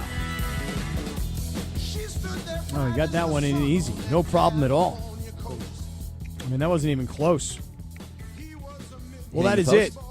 That's our final segment. Music, Bergie. Phenomenal effort today. Yeah, really fun, man. Yeah, great job. Good time. Thank Appreciate you very much for dog. having me on, Cappy. Yeah, man. It's great. Outstanding work today by Young D and Funchy Lova always, and Lindsay Baseball, the Ivy Leaguer. Outstanding work, everybody. So now, are we ready to finish this thing up or what? Let's do it. It is time for Dealer's Choice and the Real Deal, brought to you by Seller's Advantage. Hey, you want to sell your house? Before you call an agent, you call Seller's Advantage because they will buy your house with an as-is competitive cash offer. No repairs needed. You ain't painting anything. You're not cleaning the carpet. You don't have to do a damn thing. They make selling easy. Call 888-390-AS-IS for a no-obligation offer. You got nothing to lose. Or you can visit sellersadvantage.com, DRE number 01961658. You got that memorized? Sure do. Not really. Greg Bergman, as the person who gets to sit in this chair today. Yes. That means you get the honor of Dealer's Choice. I appreciate it, Cappy. All right, so my Dealer's Choice today is just, I don't really know how to handle this situation, and I think Cappy, DeAndre, Funchy, Lindsay, you can all help me out with this. On Instagram, first of all, just so a little background, I don't like having numbers on my phone. If I get an email, I have to get rid of it immediately. If I get a text, I have to look at it. I don't like any numbers. I don't like any red on my phone. What do you mean? Red. So, if you look at your phone, on my email right now, I have one email, and it says there's a little red circle with a 1 in it that I have one email. I understand what you're saying. By the way, I have 4 missed calls, and I have 5,038 unread emails. And by the way, Bergie, I cleared them out. I had 53,000. Oh, that's too many. It's too many. Just get rid of all of them. I got you beat, Cap. I got 10,570. 10,000? Nice. What is the point of all of this? Just get rid of them. Tried. Them. I have 172,474. That's nice, just Lindsay. Nice. DeAndre, please tell me you're with me on this. Can I have one person on my side? I only have 23. You only 23? Yeah. Perfect. But you get rid of them, right? I do get rid of them. You get rid of them. Thank you. Okay, I got used someone to on my be side. like that, and then one day I was just like, you know what? Screw it. I don't care that much. I don't want anything on my phone whatsoever. So Okay, that, so you that got includes this whole ADD thing about Correct. not having... 1,000%, Okay, Cabby. I'm with you. So I get the notifications on Instagram of just the little one. So I have to get rid of it. And what's happening is I'm getting a lot of DMs from just random listeners, people that just are saying, like, here's one from Steve sent me a reel from Viva Texas Official. And West Coast Life has sent me thousands and thousands of reels from different things. I have to click on them so they see that it's red, but then I don't actually want them. Wait, why do you want people to know that it's red, though? Why wouldn't because maybe they know you're reading it. You know, they do the whole, like, click-through thing, and then they're like, oh, he's opening these, so we'll keep sending them. But I don't want that. Am I not? Well, that's what I'm telling you, though. If they see that you've read it, then that's why they keep sending them. I don't know by how to the way, change that. Morales just sent a screenshot of his phone. 5,582 emails unread. Too many. 255 missed calls. 695 texts. Yeah, that's way too many. Yeah, he's got like 3 times as many as You know what? You know what also happened? Beto Duran. I love Beto Duran more than anything. Clean. He sent me a picture of clean. He doesn't want any of it. So you love him more than anything? Well, at this point, because he doesn't have anything on his phone. Oh, Just like I thought, DeAndre. yeah. I love DeAndre more than anything because he has nothing on his phone. Well, I mean, that was the email purpose. My messages are 481. Oh, man, you lied to me. You fully lied to me. How many That's missed not calls? okay. How many missed calls? No, missed calls is only 20. But The 20, too many. I got 22 missed calls. Get rid of I have them. 72. Get rid of them. This is insane. 98 You're all messages. I haven't insane. checked yet. You're all nuts. I just checked 13 LinkedIn messages. Oh, I only have 12 of those. Just clean. Just nice and clean. You don't need anything on there. It's frustrating to see. But Okay, anyway, so my what's the Instagram question, problem? The Instagram is, how do I tell these people that I Which don't people? want that? Just random people. I get so many You stop reels sent to opening me. it because that's what happens. These companies, like, they pay these companies to see who clicks on them and reads them, and then that's how they decide to continue sending them to you because they think you read them. But I'm not reading them. Well, they think they do because you do read them. No, I don't. I click on it and then click out. Wait, I have a question. Yeah. So when somebody sends you a DM, for example, on Instagram, yeah, if you open it, they know you read it? I guess so. I mean, isn't that how it Depends works? on what your settings are. Oh, I have to it's go a into whole my settings settings? thing. Yeah. Because I got to tell you guys something right now. I have some listeners that are asking me for Rams Packers tickets this weekend. Hey, King. And I'm like, guys, I really. What? Yeah, Are you I don't- serious? I'm not joking. Like one bit. a random listener just sent you a DM asking you for free tickets to a game. Because it's their kid's birthday. No shame. All right, we got to I go. thought you were saying something totally different.